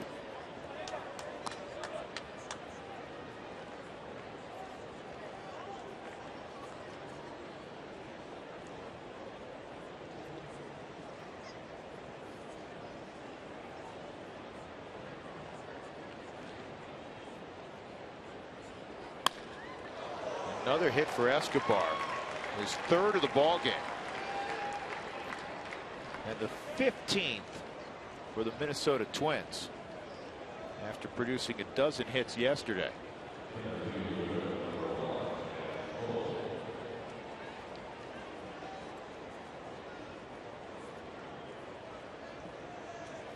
Sam Fuld is 1 for 1.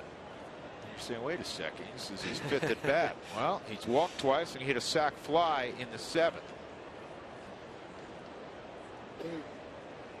But Escobar has a good looking swing, but you know, baseball's a brutal game. He was 5 for 50 coming into the series, 7 for 13 here at Coors Field. And all of them have been barreled. Yeah, he hasn't missed his pitches when he's had the swing.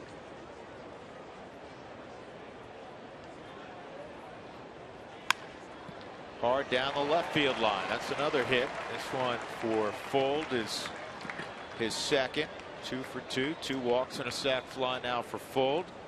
And they're 2 aboard. And it looks like we're going to see Chris Herman for the first time in the series. Sam Fuld is just doing everything right since he's put on this Twins uniform. Slices the ball past Nolan. That's 16 hits for Minnesota, and that ties a season high for them. They had it back on June 11th at Toronto. Minnesota carries 3 catchers. Chris Herman, who has yet to appear in the series, will step up. 41 at bats this year, just 5 hits.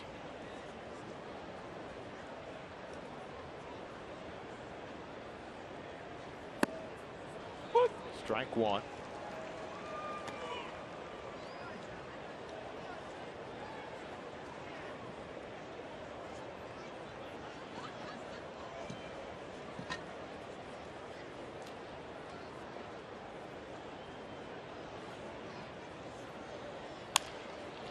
And this will be under the glove of Morneau. Run will come in.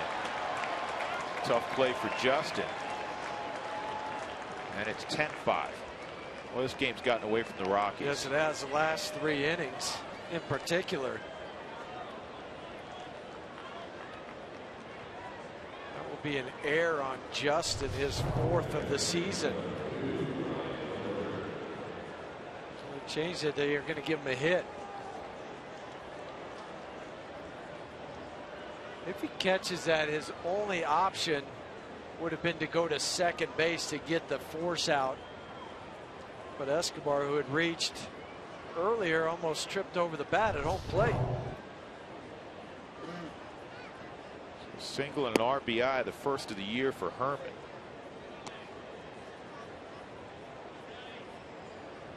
"17 hits now allowed by the Rockies staff today.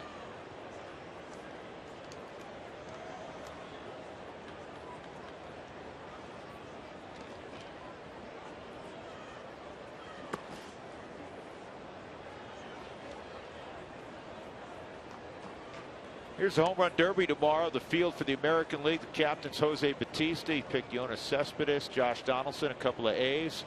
Brian Dozier, hometown kid, not literally from there, but plays for the Twins. And Adam Jones of the Baltimore Orioles. This ball is hit to deep left field, and it's going to get on out. Line drive home run for Dozier, his second of the ball game.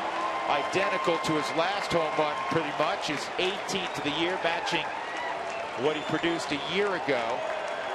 And it's now 13-5. 4 RBIs on the day for Brian Dozier.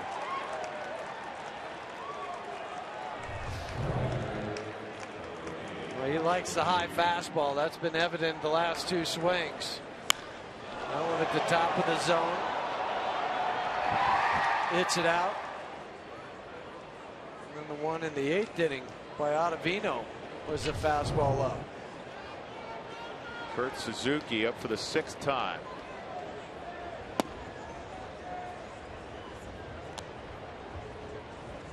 Seven runs the last 3 innings. It's a 6-5 game. Kind of felt like the Rockies were in a good position to, come from behind and win it, especially as they went about their business early in the game. Down 5-0 initially, got 2 in the first, 2 in the second, and very quickly made it a 1-run game. Really didn't leave too many extra guys out there where you say, well, boy, you wish you'd have cashed in another 2 or 3 runs. Anytime they've had guys in scoring position, or they needed that sac fly or just that ground ball out, they've done it. The Rockies point to the runs they've scored this year and leading the National League in runs scored, but it's about run prevention, and they can play defense. But with all the injuries to the pitching staff and the ineffectiveness of a bullpen that's probably, to be fair, been really overused. You have an ERA above 5. It's hard to win, even at Coors Field. The Rockies have used 25 different pitchers this year, first in the National League. But it goes back to the line where you want to use the bullpen when you use them, not because you have to use them. When you want to. Yeah. Or no. Get some help from Brown. That's the 2nd out as Suzuki's retired. And Morales will come up. Rockies the only team in baseball with an ERA above 5. And the trend in the sport has gone the other way. ERAs are going down. Strikeouts are up.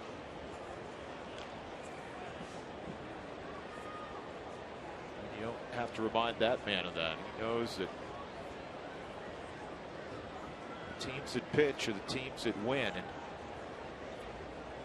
the Rockies are turning around in the second half. They're going to have to be a whole lot better on the mound. Brett Anderson returning today. There was a lot of rust on his game, clearly. Eddie Butler threw last night in a rehab start.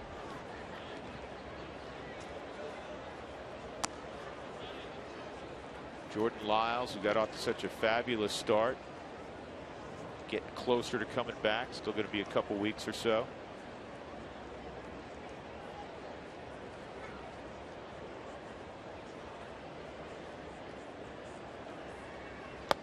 Think about the last 4 weeks.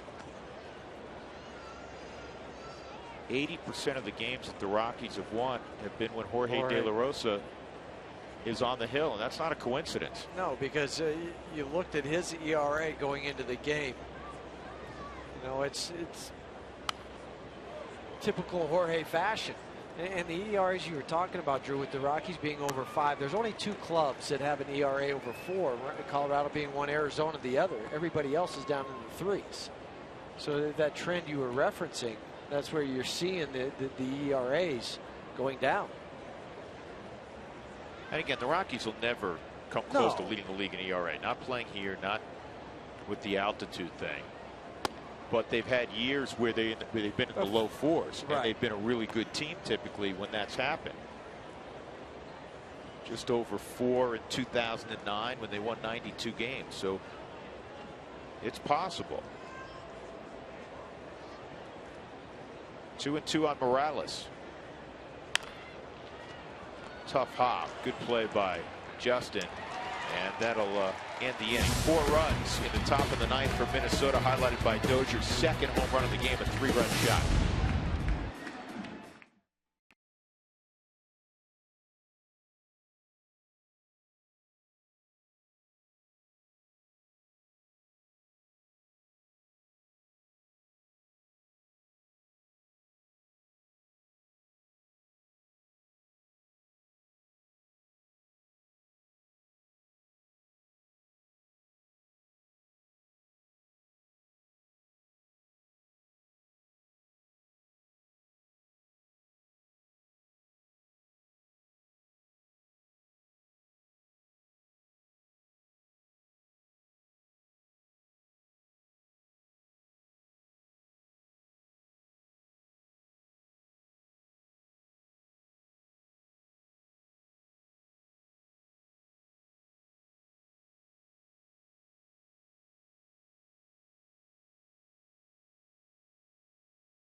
Counts and descriptions of this game may not be disseminated without the express written consent of the Colorado Rockies.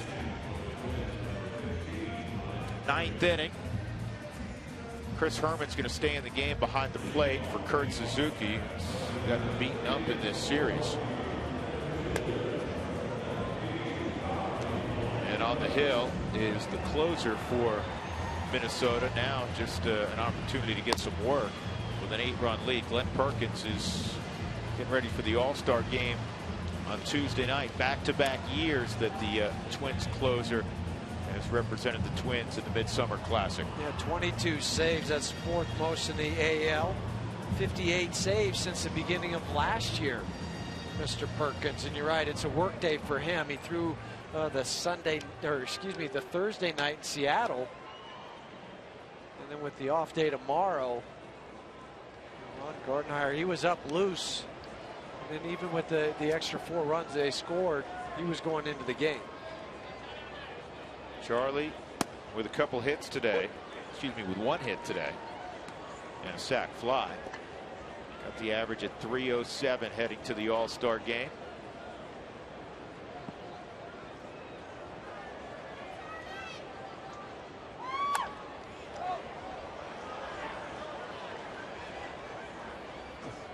Perkins not a big guy, but he throws the mid-90s. That reminds you of Billy Wagner in that regard. Billy wasn't a tall guy. Bill Perkins is taller, but not the 6'5" like we saw from Phil Hughes. And Perkins last year saved 36 games for a club that struggled, and he gets a 3-pitch strikeout of Charlie Blackmon. That'll bring up Cargo, who's 1 for 4. He doubled back in the first inning, scored the Rockies' initial run. Oh, we always talk about Joe Mauer being such a great story, the hometown kid from St. Paul who becomes a big star with the Twins. Glenn Perkins has the same story. He's a Minnesota native.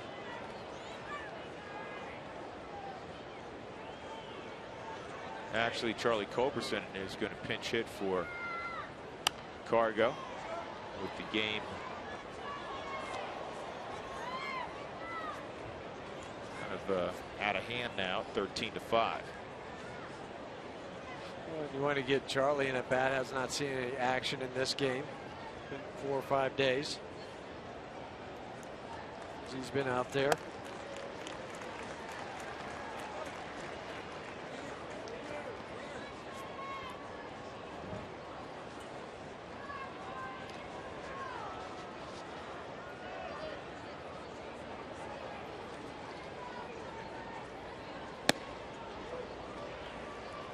One and two.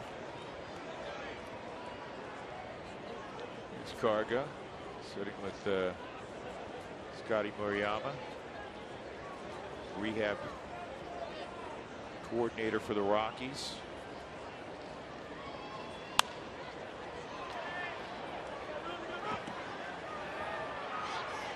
Morales has it, 2 outs in the 9th inning.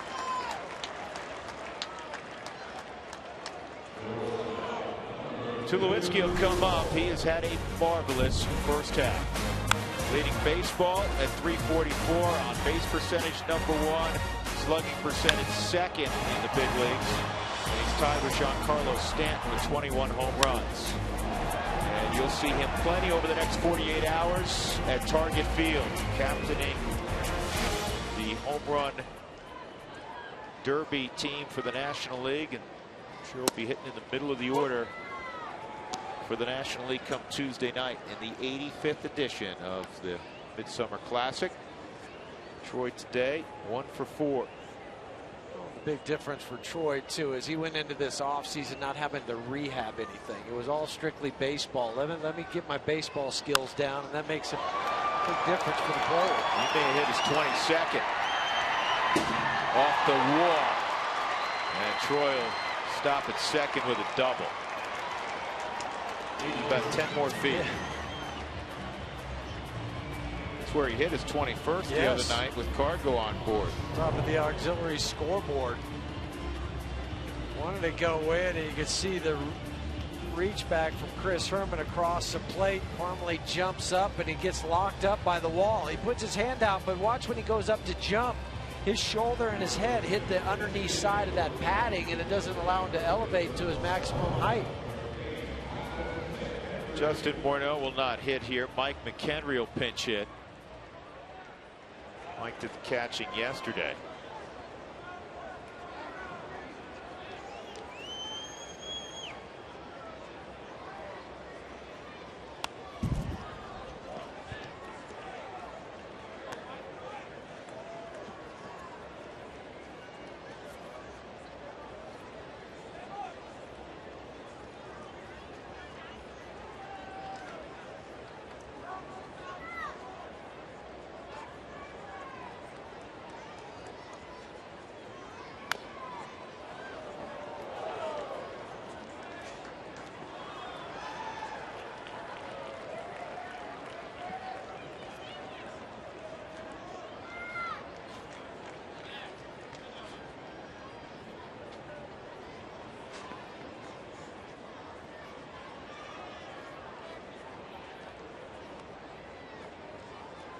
.2, and it's fouled off. Boy, that looked like close to catcher's interference by Herman. It happened so quickly. Gave that appearance.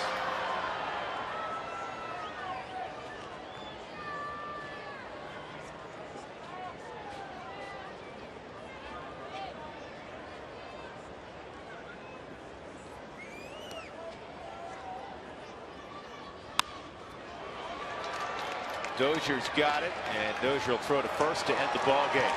Fitting that the ball came to Brian Dozier, who was the hitting star this afternoon for Minnesota. He had 2 home runs. He's going to the All-Star game, leading all second basemen with 18. And the Minnesota Twins win this afternoon, going away 13-5, and they take 2 of 3 at Coors Field. The winning pitcher, Phil Hughes.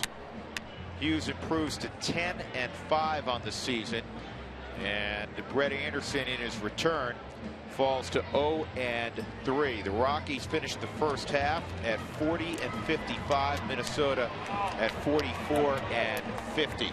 Our Jimmy John's freaky fast delivery of the game. The play of Brian Dozier. 4 RBI day for Dozier. He hit a home run against Ottavino in the 8th inning leading off, and then a 3-run shot against Brooks Brown in the 9th inning. 18 home runs back-to-back seasons for Dozier. And once again, the final score 13-5. Minnesota has defeated the Rockies here on the Sunday before the All-Star break. Stick around. The Toyota postgame show is up next.